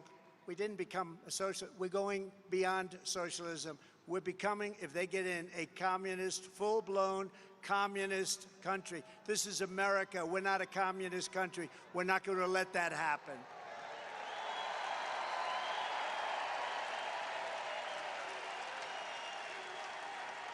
And Kamala is not just, she's not just dangerously extreme, and she is extreme, much more so than Biden, because Biden didn't know he was alive, let's face it, okay? Are you a socialist? What does that mean? What does it mean? Are you a communist, Joe? I don't know. So he was sort of dangerous because the people around the Resolute desk ran the country. Don't forget, he went after me. He weaponized government to go after me. I don't believe it was him. I believe it was the People's Circle. I could name every one of them. They're bad people. And we won our big case in Florida. Great, brilliant judge that was so smart and strong. And she didn't listen to the nonsense. And, you know, they play the ref with judges. They criticize them all the time, scream at them, treat them horribly. Justices, the justices of the Supreme Court, all judges, and they think they're playing the ref like the great Bobby Knight, right? Play the ref now. They're not putting up with it anymore. What they are doing is, in my opinion, totally illegal. Kamala is grossly incompetent and, in my opinion, has a very low IQ. But we'll find out about her IQ during the debate, okay? Let's find out about her IQ.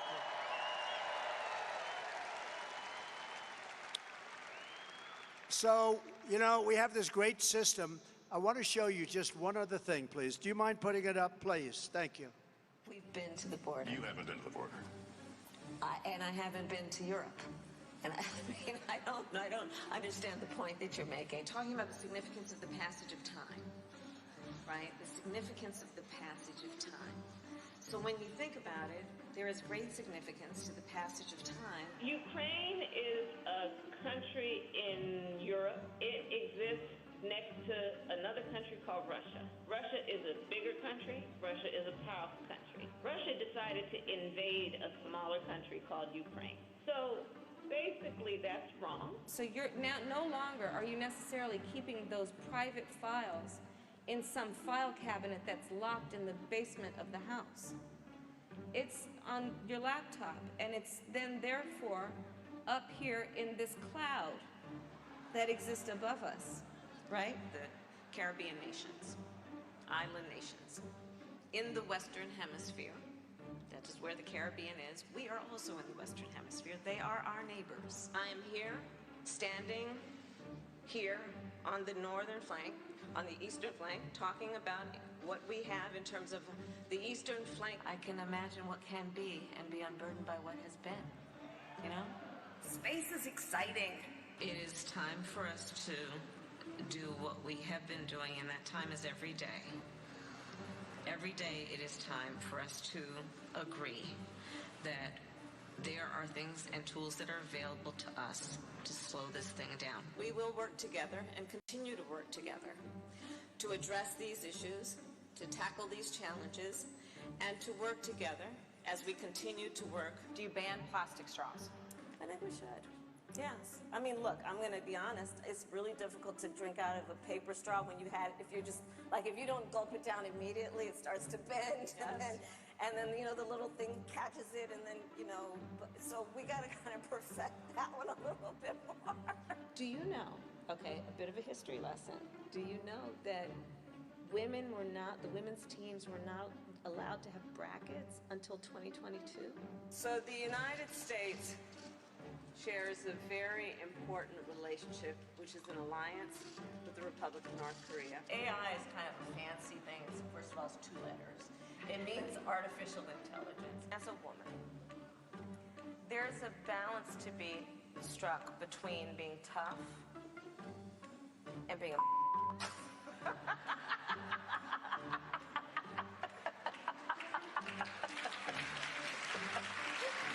Turn that off.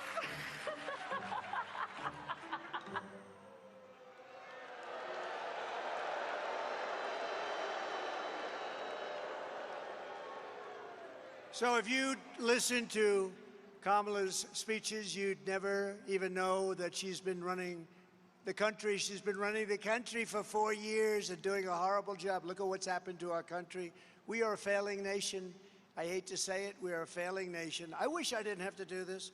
I wish I didn't have to go and do this. I wish they were great. I wish they'd make our country great, but they're going to destroy our country. You know it, they even know it, and probably they're doing it on purpose. It's hard to believe, but they're probably doing it on purpose. Kamala is working full-time to erase her record of open borders, transgender anything, high energy costs, taxes, interest rates, which are at sky levels, rising crime rates, and wars all over the world. We're at wars all over the world. You know, when I left, we had nothing. We had no wars. The world respected your country. We had no wars.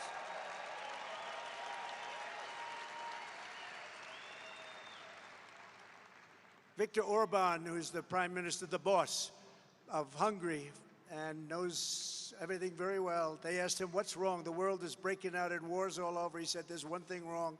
The United States needs Donald Trump back as president, and if you have that, you're not going to, which is true. You won't have any of these problems. You won't have any of these problems. Russia would have never, ever attacked Ukraine. Israel would never have been attacked on October 7th, and you wouldn't have inflation, and you wouldn't have had the horrible Afghanistan embarrassment, the most embarrassing day, I think, in the history of our country. On Election Day, we're going to tell this radical left country buster, she's a country buster, that we've had enough. We can't take it anymore. We're going to say, Kamala Harris, you're fired. You've done a horrible job. You're fired. Get out of here. Get out. Get the hell out of here, Kamala. Right? If Kamala wins, foreign leaders will treat America's president as a joke. They already do. Now we have two jokes. Think of it. What's going to happen? Russia gets a little nasty. China, President Xi, I know him very well, got along with him very well until COVID, in which case I said, that's the end of that. But President Xi, these are fierce people. These are fierce people. They don't even know who the head of our country is. Who do we have? Are we dealing with Biden? Biden probably should get out, but Xi should get out also. I think they should both get out. I'll tell you what, do we have a volunteer? Yes, I will volunteer, okay? We have to straighten out. We have to straighten out our country. They're not going to do it. They will rip us off more than ever before. These foreign countries are ripping us off at levels that you've never seen before, and we had them held back. Russia respected us. China respected us. I took in hundreds of billions of dollars from China. No other president took in not 10 cents.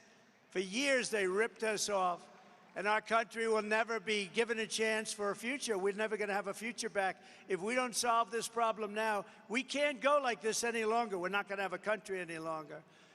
When I win, we're going to win. When I win, America will be respected again, because you will once again have a president who puts America first, and you have a president who will fight, fight, fight.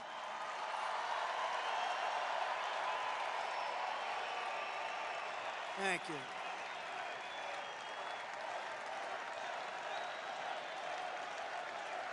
Thank you.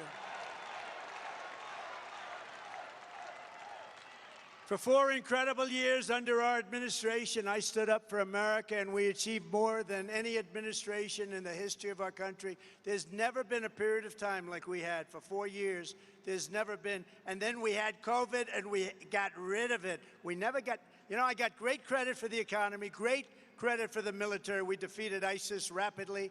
I started no wars. First time in 78 years I started we didn't have any wars, these endless wars. They keep going and going, people getting killed all over the place, spending billions and billions. We passed the largest tax cuts and regulation cuts in the history of our country.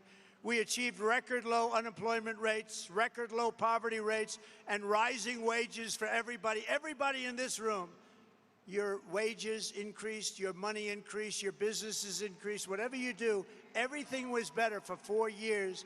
We unlocked American energy independence, and soon would have been energy dominant. We were going to be energy dominant. We took on the globalists and corrupt special interests. We ended the NAFTA disaster, concealed. And think of that. We got out of TPP. Do you know what TPP? That's, if you want to have manufacturing in this country, they were going to take it all away. Trans-Pacific Partnership, TPP, we took it away.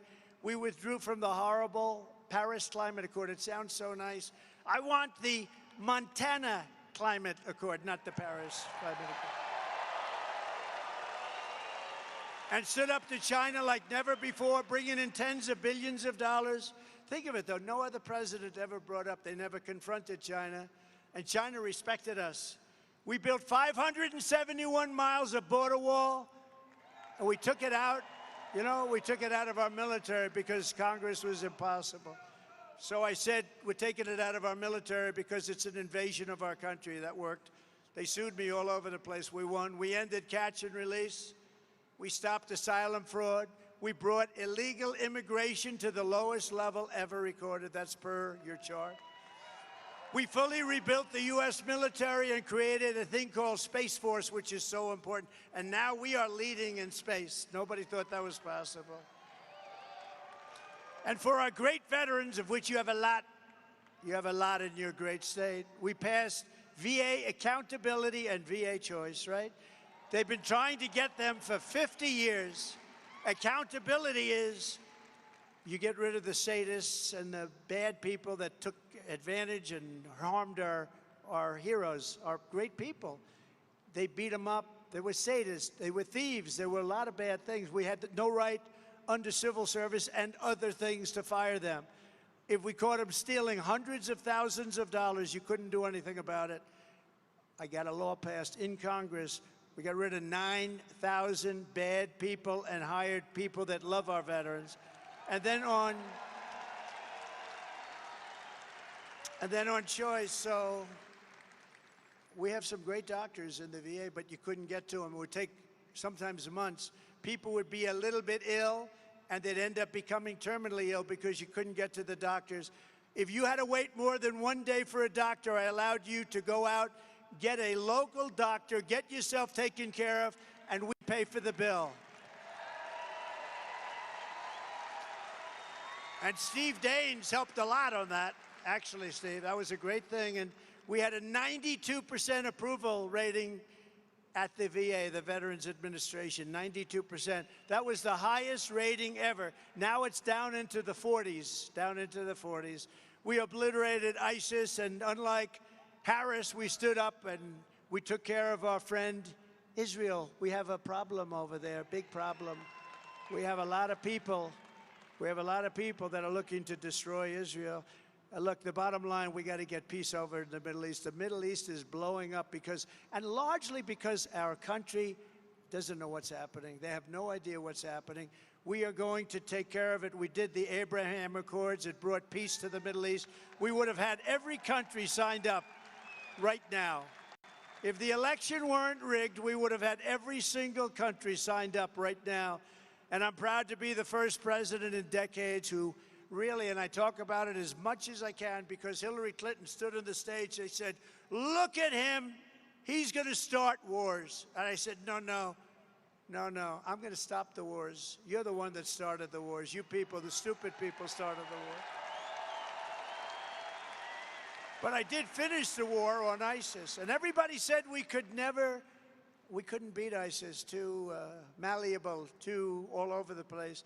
Did it in 4 weeks. We knocked it out, and that's where I learned we have a great military. We don't have a woke military. We have some stupid people on the top that are woke. We have a great military. What they did for me against ISIS was incredible. 4 years ago, America's future was blazing bright, and Kamala and Crooked Joe came in and drove our country off the cliff. They've taken our country to levels. We're being laughed at all over the world. All over the world, they're laughing at America. They're laughing at your United States. But with your vote, the reign will be over. That horrible reign of, in a way, it's a reign of terror. You know, it's a weak reign. It's an incompetent reign. But they want to put good people in jail that shouldn't be in jail. It's a very dangerous reign, actually, and people aren't going to take it. It's a very dangerous reign led by very incompetent people. New era of strength and prosperity and freedom will soon ring true. The moment I take the oath of office, we will seal the border, stop the invasion, and send the illegal aliens back home where they belong. Right? Under the so-called border czar Harris, illegal aliens are stampeding into America by the millions and millions. They're coming from prisons. They're coming from jails. They're coming from all over the place. They're coming from countries we've never even heard of. Most of the people in this room have never heard. They're coming from some very bad places, evil places. Every day, Kamala is letting migrant criminals roam free to assault, rape, mutilate, and kill our citizens. Look at what's happening to our cities. Our cities are being overrun. And they're being taken care of, and our veterans are not being taken. Our veterans are forced to sleep on the street, and these people are given hotel rooms in luxury hotels. Right here in Bozeman, an illegal alien brutally stabbed to death a 19-year-old young man. You know all about it. And when the police searched the illegals' car, they found 3 handguns, 2 rifles, a shotgun, and a record as long as your arm. On July 4th, a 42-year-old Nashville man died after he tried to stop an illegal alien from stealing tools out of his truck. The illegal alien did a number on this man that nobody could even believe. The police officer said one of the most vicious crimes they've ever seen. He was thrown from the hood of the illegals' pickup truck and left to die in the street after being beat to hell. And last month, a Venezuelan illegal alien criminal let in by our so-called border czar. The border czar's a joke. She never went to the border. She never went to the border. Shot a female police officer in Texas multiple times with a rifle and started shooting over and over again. The choice in this election is between a mass amnesty with welfare, Social Security, and voting rights for the illegal. And they want to give illegal immigrants all of this. And here's all we're going to do. It's going to be called a Trump mass deportation because we have no choice. We have no choice. We have no choice. If Harris wins, a never-ending stream of illegal alien rapists, MS-13 animals, and child predators will ravage your communities. They're already ravaging your community. Don't forget, they haven't been here that long. They're getting used to it. When they get used to it, they're going to be coming at you at levels that nobody's ever seen before. We have a new form of crime. It's called migrant crime, and it's going to be as vicious as any crime ever seen in this country before, and it's a guarantee. In addition, we have hundreds and hundreds of terrorists in our country that have been allowed in. We didn't allow them in. We had a strong border. We had 1 year where Border Patrol actually said under Trump in 2019, 1 year, one of our 4 years, 0 terrorists. Now, I don't really believe that because I don't believe that's possible. But they have it down as a 0. 0 terrorists were able to get into our country. Now we have hundreds and hundreds of people coming in, thousands of people coming in, and these are the world's worst terrorists. And it's 100% certain that really bad things are going to happen. So we don't have a choice. Vote Republican, and we will begin the largest deportation operation in American history. And I don't say that with fondness. I don't even know. You know, I don't say that with, I don't even know if that's good politics or bad politics. People would say, oh, Trump is too tough. We don't like him. We don't like him. He's taking murderers out of our country, but we don't like him. He shouldn't be taking murderers out of our country. The truth is, you know, Dwight Eisenhower, he was a sort of a moderate type of guy, General Eisenhower. He was president. Do you know when he was president, he was the strongest president in history outside of what we did, the strongest in history on the border. He hated when people came into our country illegally. And we want people to come into our country, but they have to come in through a process. They have to come in legally. We want people. Harris has let them all in, and we will send them all back. We have to send them back to their countries. You know, their country, when I came in, we had a lot of MS-13 gang members. They're probably the toughest gang in the world, really ruthless people.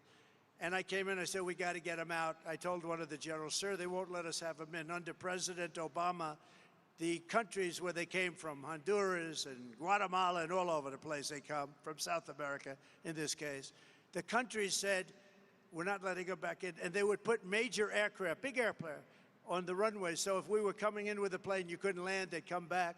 They blocked up the road, so if we bust them in, if we took them in by ship, any way we took them in, they wouldn't let them back. So the general told me that, sir, I'm sorry, we can't get them back. They'll never take them back. They don't want them back. MS-13 gang members, who can blame them, right?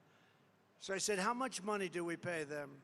He goes, sir, we pay them $750 million a year. Sir? I said, all right, inform the countries that they're delinquent. They're not taking their criminals back. They're sending criminals in. You know, they send them in the caravans. They put some really bad types in the caravans, and they pour in by the thousands, that we're not paying them anymore. We're ending it on day one. I signed a document. The next day, I come into the beautiful Oval Office, so beautiful, resolute desk. I sit down. Sir, we have a call from Guatemala. Sir, we have a call from Mexico. We have a call from, we have all these calls. And they call and they wanted to know, sir, we understand there's a misunderstanding. I said, no, why? There's no misunderstanding. You're sending your criminals into our country and you're not taking them back. And I'm not paying you anymore. You're not getting any more subsidy from the United States of America. And they all said the same thing. The calls came in early in the morning. They all said the same thing. Sir, there must be a misunderstanding. There's a misunderstanding, sir. We would love to have MS-13 back in our country. We love them very much, sir. They're wonderful people. And we took tens of thousands. We took thousands and thousands out. You know, believe it or not, there were a lot on Long Island. You read the story where they killed two beautiful 16-year-old girls walking to school, and they killed them with a knife. They sliced them up into little pieces. You know why? Because that's much more painful than getting shot. And they wanted to, what they did, they were animals. And you know who took care of it? ICE. And all of these people like Kamala, they want to abandon ICE. They want to drop ICE. These guys are so incredible. They're brave. You know, I know some of the people in the front row, and they're really tough guys, and they're brave guys, and I know them pretty well. They don't want to work for ICE. ICE would get in, they'd get up to the gangs in Ohio, and a lot of them in New York, and amazing, as I said, in Long Island, and they'd walk into a gang of 15 of the toughest guys you've ever seen, and you'd see fists and feet and back and forth, and it would go on for 3-4 minutes, and then the ICE guys would get up and they'd take these guys into a paddy wagon, put them in, and would bring them back to their country. And then she wants to get rid of ICE. These are incredible patriots. They're tough people, and they love our country as much as anybody, and maybe more than most. One of the most sinister accomplices in Kamala's plot to demolish American borders has been her ally and partner in the U.S. Senate, one of the biggest phonies in American politics. His name is John Tester. And I don't speak badly about somebody's physical disability, but he's got the biggest stomach I have ever seen, I swear. I swear. That's the biggest stomach. I have never seen a stomach like that. Because he doesn't look that heavy. You're not allowed to use the word fat. So if you use the word fat, you can say obese, you can say anything, but you can't say fat. That's the end of your political career. I said it the other night. Somebody in the audience said, Chris Christie is a fat pig. And I said, sir, Chris Christie is not a fat pig. You should not. And we argued about it for 3 or 4 minutes, and that was it. No, he's not a fat pig. For years, Tester has been telling Montana that he's a moderate while he votes with Biden, Harris, and Bernie Sanders, and Elizabeth Warren, Pocahontas. You remember Pocahontas? Pocahontas, I have more Indian blood in me than she has in her, and I have none. I happen to have none. But Kamala votes with them 100% of the time. Did you know that, Steve? 100% of the time. I promise you, Tim will not be voting 100%. He may vote with them 0. I would say 0 would be close. But in a 50-50 Senate, Tester could have single-handedly stopped the invasion of our country, but he voted against stopping it. Instead, Tester voted for mass amnesty. He voted against the border wall, totally voted against the wall. Who the hell would vote against the wall? He voted against remain in Mexico. Remember, I had the policy, the greatest policy of all. You couldn't come into our country, you had to remain. They had hundreds of thousands of people that came up from the South. Hundreds of thousands, they couldn't get into our country. He ended it. And these people came in. You think it was easy to get that deal with Mexico? It was very tough. I had to say, I'm going to put a lot of tariffs on it. Either give it to me or not. They were very nice. It was amazing. They wouldn't give it to me. They said, no, sir, we won't do that. I said, all right, I'm going to tariff your cars at 100%. Sir, we'd love to give you that. We would love a policy of remain in Mexico. We think it's wonderful. You had to see Tijuana. Tijuana was the fastest growing city in the history of the world. They were having hundreds of thousands of people pour into Tijuana, but they couldn't come into our country because I said to Mexico, you can stop them. You can stop them at your southern border, down below. And you know those caravans, I think I came up with that name, but they are a caravan. They're very horrible, very dangerous for women, very dangerous. Women die all the time. They're being raped, they're dying. The whole thing is a horror show. He voted against Title 42. That's a bad one. He voted against increasing funding for ICE. He voted to provide the deciding vote to shield illegal alien criminals like the one who murdered Laken Riley from deportation. He didn't want the person deported. He didn't want any deportation for that person. If you elect John Tester, you are approving the Harris plan to make the 20 million Biden illegals into voting citizens. She said today she wants to give them the right to vote. Many of these people are killers and criminals. They're not going to have the right to vote, and they're not going to destroy our country.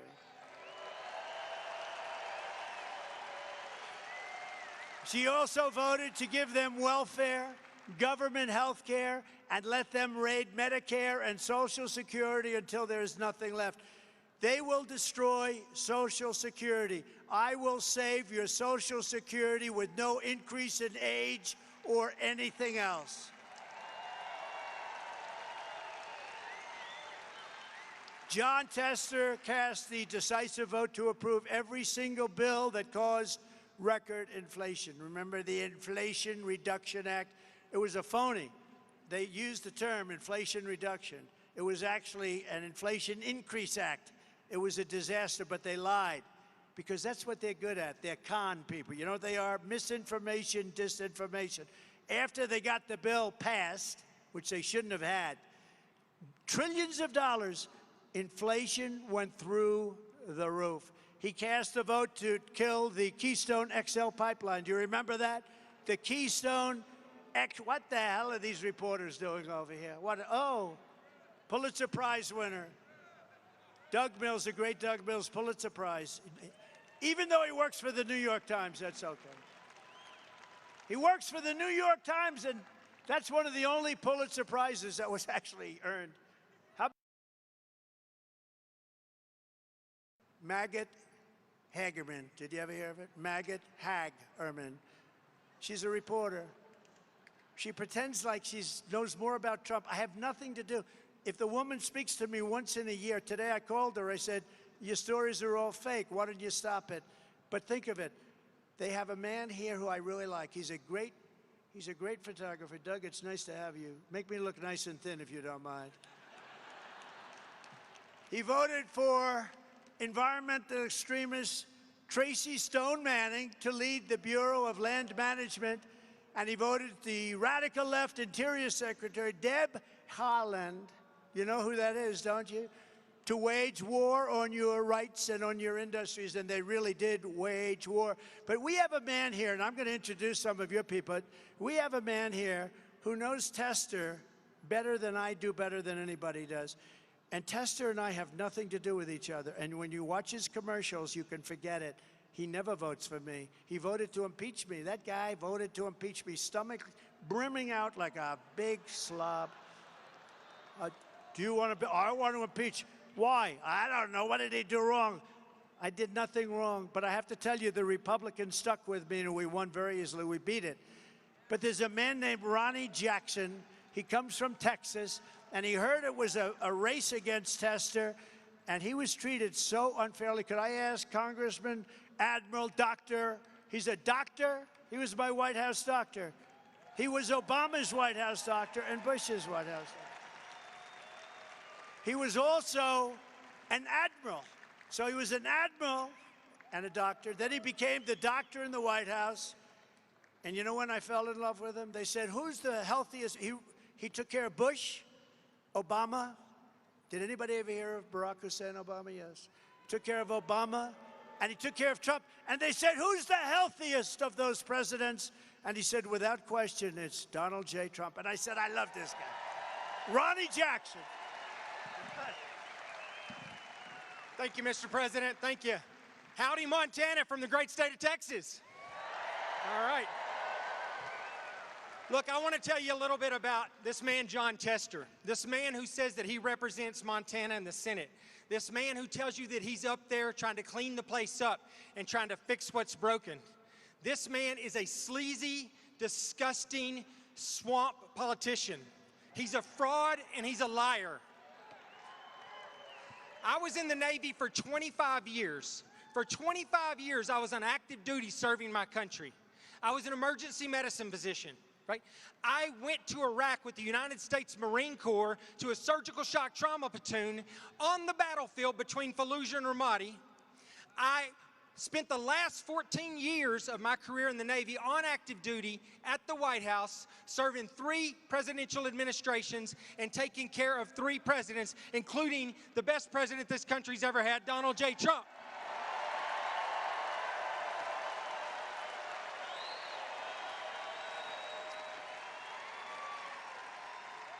I had a spotless, flawless career in the Navy. I had never had a single complaint about anything. I was a Navy Rear Admiral. And at the end of my time in the military, while I was still on active duty, President Trump had the trust and confidence in me to nominate me as the Secretary of Veterans Affairs, which I was happy to. However, let me tell you, Jon Tester, at that time, was the ranking member on the Senate Veterans Affairs Committee. He was going to oversee that process. He was also up for re-election. It was 2018. He decided that it was in his political best interest and would help his election if he could come out and be the guy that tore down one of Donald Trump's cabinet nominees. He came after me. He tried to destroy me. He tried to destroy my family. He got together with some disgruntled employees that worked for me at the White House who were upset because they didn't get promoted or get something they wanted during their time at the White House. One of them, in fact, is currently Joe Biden's doctor. They got together with him and his staff, and they made up completely absurd accusations and lies about me to tear down my nomination. They said that he labeled me on TV as the Candy Man. Right? He said that I was recklessly prescribing narcotics. I can tell you, I can count right here on this hand right here how many times I prescribed narcotics at the White House in 14 years. He put that out there. He said that I got drunk and wrecked a government vehicle. Any 2-bit investigator can figure out whether or not that happened. He knew it didn't happen. He knew it, and it's been proven that it didn't happen since then. He did not care. He was going to destroy me to better his career, and he passed that information to these morons in the back, right? The mainstream media, who were all too willing to carry this water. And let me tell you, they don't work for you. They work for swamp creatures like Jon Tester. That's who they work for. Anyways, look, this man tried to destroy me. He tried to destroy my family. I've been waiting for 6 years to get back here for this night, to be with this man right here, to come after him.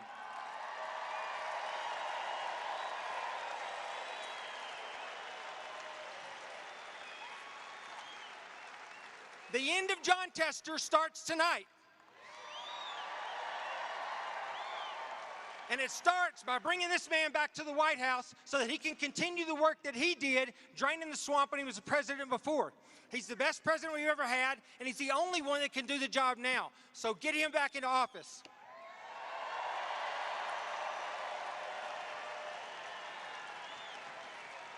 The next thing we're going to do is we're going to bring Tim Sheehy to the Senate to replace this swamp hippopotamus, Jon Tester.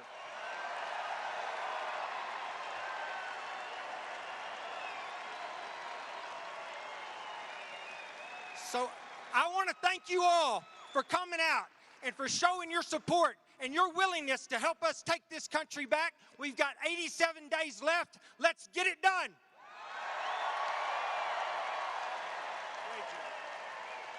Great job. Other than that, he likes him very much. But I was a part, look, I maybe blame myself. I said to her, he was a great admiral, highly respected in the Navy. He was a great White House doctor. So you have two, you have leadership and you have the doctor. So I figured, what's better for the VA? So I went to Ronny, and I said, Ronny, what do you think of the possibility of you running the VA? You're a great leader. You're a great admiral, highly respected in the Navy, a war veteran, everything. He had everything you could have. And on top of that, he's a great doctor, a great man, a great personality. Everyone loves him. And, you know, I went to him, I said, what do you think? And he didn't want it. He said, sir, I'd rather not, but he's an incredible patriot. He said, but if you want me to do it, because he was ready to retire and go on to move to Texas and do whatever he was going to do. He said, if you want me to do it, sir, I'll do it. He didn't want to do it. Everybody else would want it, but he really would have preferred not. I said, Ronny, you know, I did him such a great favor. Ronny, you'll be great. So I let it out that I'd like to put Ron. I didn't even put it out officially. I let it out to the fake news. I said, I'd like to put Ronny in as the head of the Veterans Administration. And that's when Tester hit. And it was vicious. It was vicious. It was really. And I didn't even say it. You know, I mean, after it happened, I said, Ronny, it's really unfair. And, you know, they sent out people, and we did too, to investigate every charge this slob made. And every charge was totally false. And he has an incredible family, an incredible wife. He has a son. I was making the commencement address at Annapolis. His son was one of the best students at Annapolis, right at the top of the class. And I had to look at the son, and I had to say, what they're doing to your father is really unfair. This is one of the finest men you'll ever see. And that John Tester couldn't have cared less. He just wanted publicity for himself, and it's a disgrace. You have to defeat John Tester. I'm telling you, you have to defeat. You have to do it. And when Ronny heard what I was doing, he said, oh, you're going to Montana. Does that have anything to do with Tester? I said, actually, it does. We're trying. He said, may I go? He was in Texas. So he had to travel longer than I did. But Ronny Jackson's one of the finest men, and it was a shame, and really a shame. And you ought to get rid of that guy's bad news. Montana, you've got to do it, and you're going to do it. And I want to bring up, if I could, you heard him but just for a second, because I want to shake his hand. He's a spectacular person. He was picked by Steve Daines and a group of people. We were looking for perfection because we didn't want any excuses. The fact that he's handsome should have nothing to do with it, but he is a handsome guy. But he's got everything. He's highly successful, great education, Purple Heart recipient, a former Navy SEAL, which, as you know, is a big deal. It's a tough thing to be. A combat veteran at the highest level, a Bronze Star. And he's got his really is valor. It's a Valor for Heroism Award. You know, the other one talks about valor. He has a different kind of a valor. It's the opposite. But Tim Sheehy is going to be an outstanding senator. He was a great businessman, an aerospace company. He started it in a barn in Montana, right here. Employed a lot of people, turned it into a big success. And I'd like to ask, just to say a few words real quickly, Tim Sheehy, you've got to vote for him. Thank you. Tim, come on. Come on up.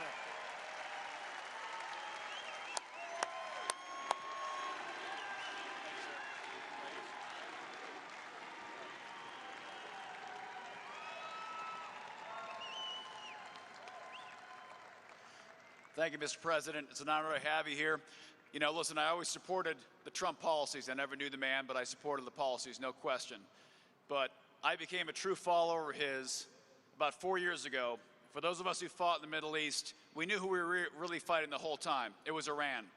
They were murdering us. They've been murdering Americans for 45 years. They were blowing us up with EFPs. They were sending their hit teams across the border and killing us so we could never cross back over and get them. We could never touch them. It was a one-way fight. And in the Obama years, those of you who were there, you know, our hands were tied. I had to watch these guys get killed and sent home in boxes, and we couldn't do anything about it. And that was so frustrating. It made me sick.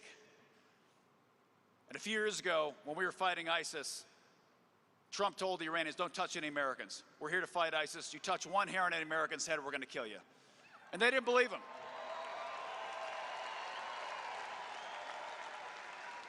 And they didn't believe him. And then they launched some rockets at some Americans up at Balad. And we lost a couple. And Trump didn't hesitate. The next day, he dropped a bomb on that son of a bitch, Qasem Soleimani, and blew him to pieces. He blew them to pieces.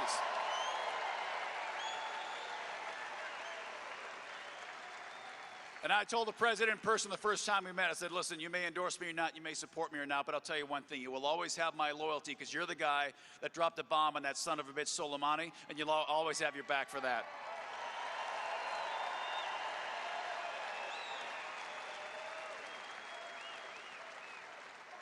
But listen, Biden, Harris, Waltz, whatever you want to call them, they are selling you out every single day. They are selling out hardworking Americans. They are taking your money out of your pocket and giving it to illegal immigrants. They're taking money out of your pocket and sending billions of dollars of it overseas to other countries while you're going broke.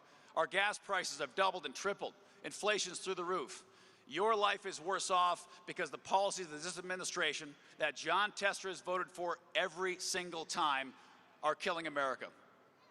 So this fall, we got to send Donald Trump back to the White House and John Tester back to Big Sandy.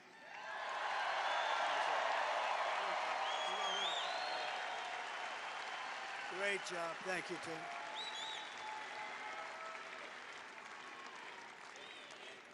Thank you very much, Tim.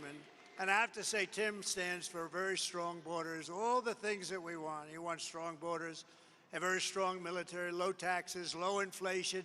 But more importantly than anything else, he wants to make America great again. He's going to do it. We're going to do it together. Also with us tonight, and I said it before, he's a special man, Senator Steve Daines. You're lucky to have him. He's an unbelievable, respected by everybody. And it's an honor to have him as a friend. And he wanted to do this race. He said, we have to do this race. We have to take control of the Senate and the House. We're going to do the House. We're going to do the Senate. And this is the answer right here. This is the one seat. We do this seat, we're going to win the Senate. So important. And Tim, you're going to be great. We appreciate it. Thank you very much. Steve, you're a fantastic man. Kids, you have a great father. Take good care of your father, okay? I mean that. And I alluded to it before. He's a fantastic guy, a friend of mine. I was one of the earliest to endorse him. Greg Gianforte, your governor. He's been respected by everybody. Greg, please. Please, thank you. A representative who has been absolutely a fantastic guy. He's a tough cookie. He's a great fighter. He has every military record you can have. Ryan Zinke, he's running for Congress again.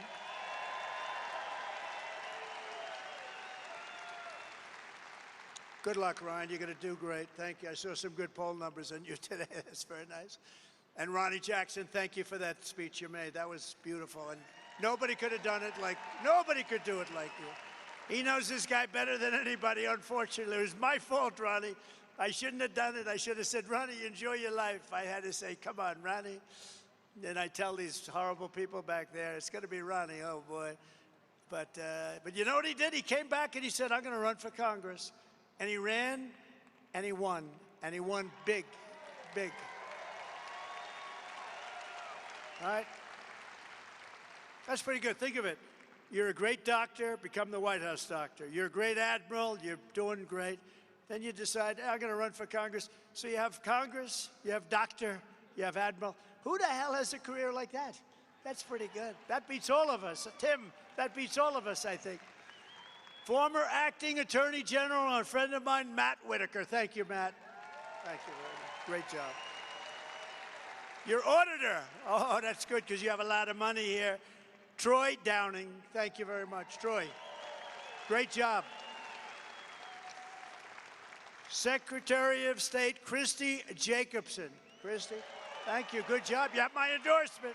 She's got my endorsement. They both do. I'm giving you my endorsement now. This way I don't have to go home and write it out. Is that okay? She has my endorsement, complete and total endorsement. Your great Attorney General, Austin Knudsen. Thank you, Austin. Great, beautiful family. Great family. State Party Chair, Don Karlschmidt. Where's Don? Don, thank you very much. Good job you're doing. They're all doing well, right? They're doing well, Don. You're doing a great job. RNC Chairman Michael Whatley, very powerful man. Michael, thank you. Thank you, Michael. Thank you, Michael. He's got one function. We don't need the votes. He's going to stop the steal. He's going to stop the steal. He's going to make sure that those votes are properly counted. You ever hear things like this? You vote two months early and you need more time. We want to go back to one-day voting and paper ballots. Very simple. Very simple. But he did a great job. He was the head of the Republican Party in North Carolina when those other states were being robbed and rigged. That guy held so true, and he's going to do it with. He actually had 603 lawyers working, and other guys just said, "Oh, you can never take it for granted with these people, because they do something very, very well. You know what that is? They cheat. That's what they is." And in the audience is a man that I gave a pardon to, and I'm very proud. Would you stand up, please? Stand up. With you with a beautiful hat on, right there. Yeah, stand up. I was very honored. Handsome guy, too. And people were very happy with that. You were happier than anybody, but it was my honor to do it. Thank you very much. And one of our greatest golfers in the history of, I'm a golfer, I love golf. This guy is a major golfer. He's a major friend of mine, one of the best ever. They knighted him in England or in UK, and he just knew how to win. He could take people and he'd play the best players in the world, and they always folded in front of him. In fact, I think I'm going to bring him into government because we like to get other people to fold. And his nickname is Faldo, but he's really, because he makes everyone, but his name is Faldo. Nick Faldo and his beautiful wife, Lindsay. Where is Nick? Where is Nick? That guy can play golf. He's won 6 majors and many, many tournaments, and he's one of the greatest ever. So thank you very much. It's an honor as a golfer. I don't know how many. Does anybody play golf? Did anybody ever hear of Nick Faldo? Yeah, they heard. Thank you very much, Nick. It's an honor. You are a piece of work, I'll tell you. He's a tough cookie, too. You talk about a tough cookie, that's a tough cookie. From the moment we take back the White House from Kamala and Crooked Joe, I believe we're going to have the 4 greatest years in the history of our country. Starting on day 1, we will end inflation and make America affordable again. To bring down the prices of all goods, we will stop the Biden-Harris war on American energy, and we will drill, baby, drill. Going to bring them way down. That's what caused the inflation. Their stupid energy policies caused the inflation. I will terminate the Green New Scam, deliver historic regulation cuts, and I will end the Biden-Harris electric vehicle mandate on day 1. You want to have a gasoline-propelled car, or if you want a hybrid, or if you want an electric car, it's great. But you can have your choice. Whatever you want, you're going to have your choice. That's the way it should be. We will pass massive tax cuts for workers, and that includes no tax on tips, as I said. We're going to stop outsourcing, demand a level playing field for the American worker, and turn the United States into the manufacturing superpower of the world. We had it going so beautifully, and then these stupid people came along and ended it.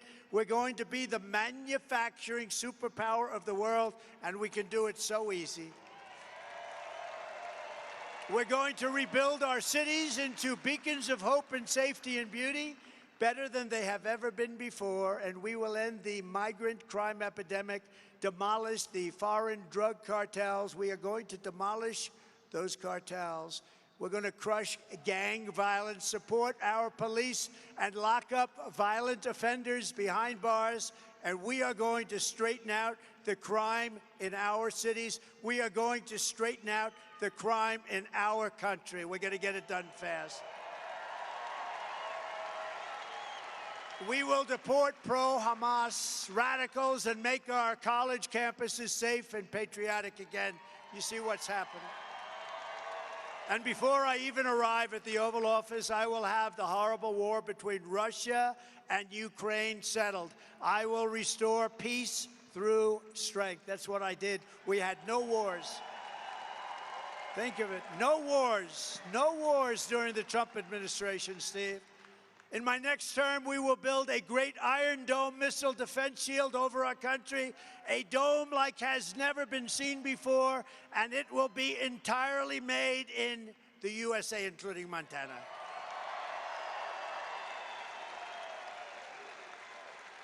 And unlike Biden, who's destroying Social Security and so many other things, I will not cut 1 cent from Social Security. I will not raise the age, which they want to do. They're destroying Social Security and Medicare by allowing all of these people to come in on the plan. You earned it. You deserve it. We're going to preserve it for you just the way it is. Thank you. And as you know, I kept my promise for 4 years, and I will keep my promise very easily again. And seniors, as I said, will not pay taxes on their Social Security. That's a big deal.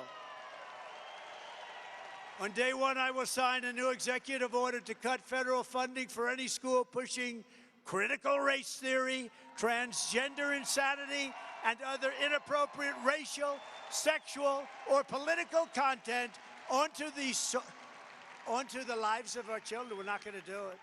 I will not give 1 penny to any school that has a vaccine mandate or a mask mandate.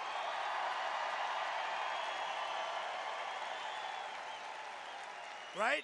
Right? And I will keep men out of women's sports, if that's okay.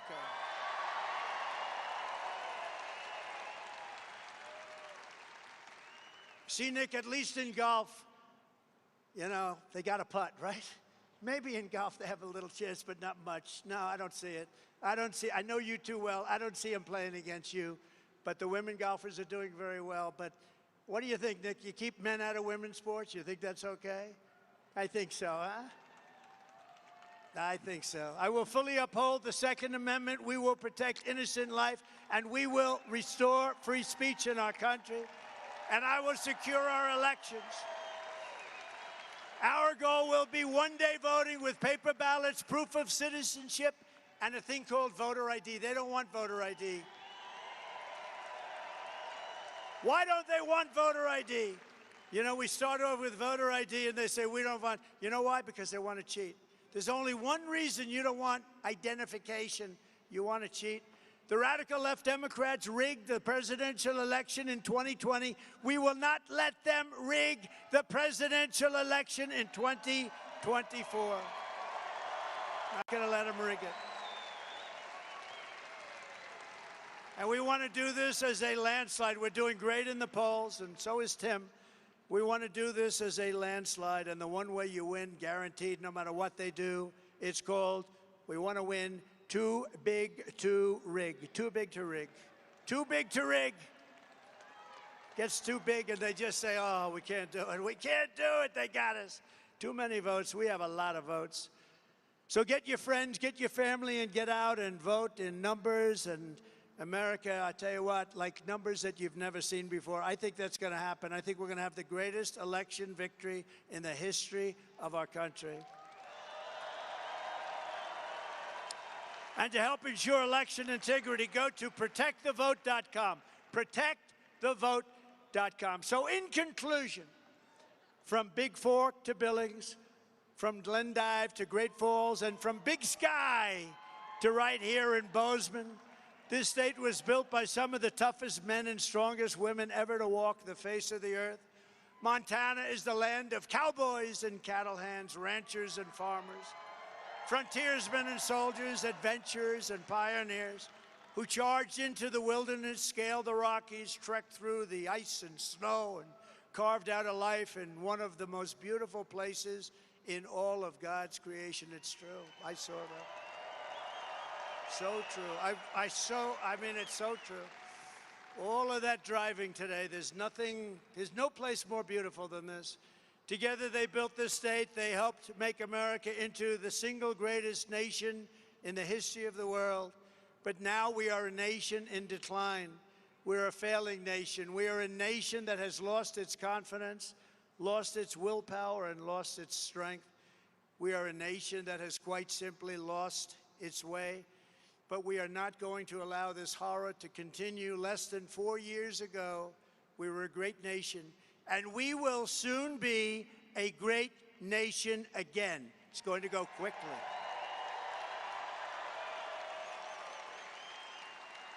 With our leadership, every disaster Kamala Harris and Joe Biden have created can be fixed, and it can be fixed quickly. It's going to have to be fixed quickly. We don't have time. Every problem can be solved and every wrong can be rectified. By this time next year, America's borders will be strong, sealed, and secure. Promise. Inflation will be in full retreat. Our economy will be roaring back. Optimism will be surging. The American dream, which you never hear about anymore, will be thriving again for citizens of every race, religion, color, and creed. Law and justice will reign all throughout our land. Freedom will be restored. The flame of liberty will be burning bright. Joe Biden and Kamala Harris, the worst administration in the history of our country, will be a fading memory of the past. And our great silent majority, including the once forgotten men and women of our country, will be the one shaping America's magnificent future when I am the 47th President of the United States.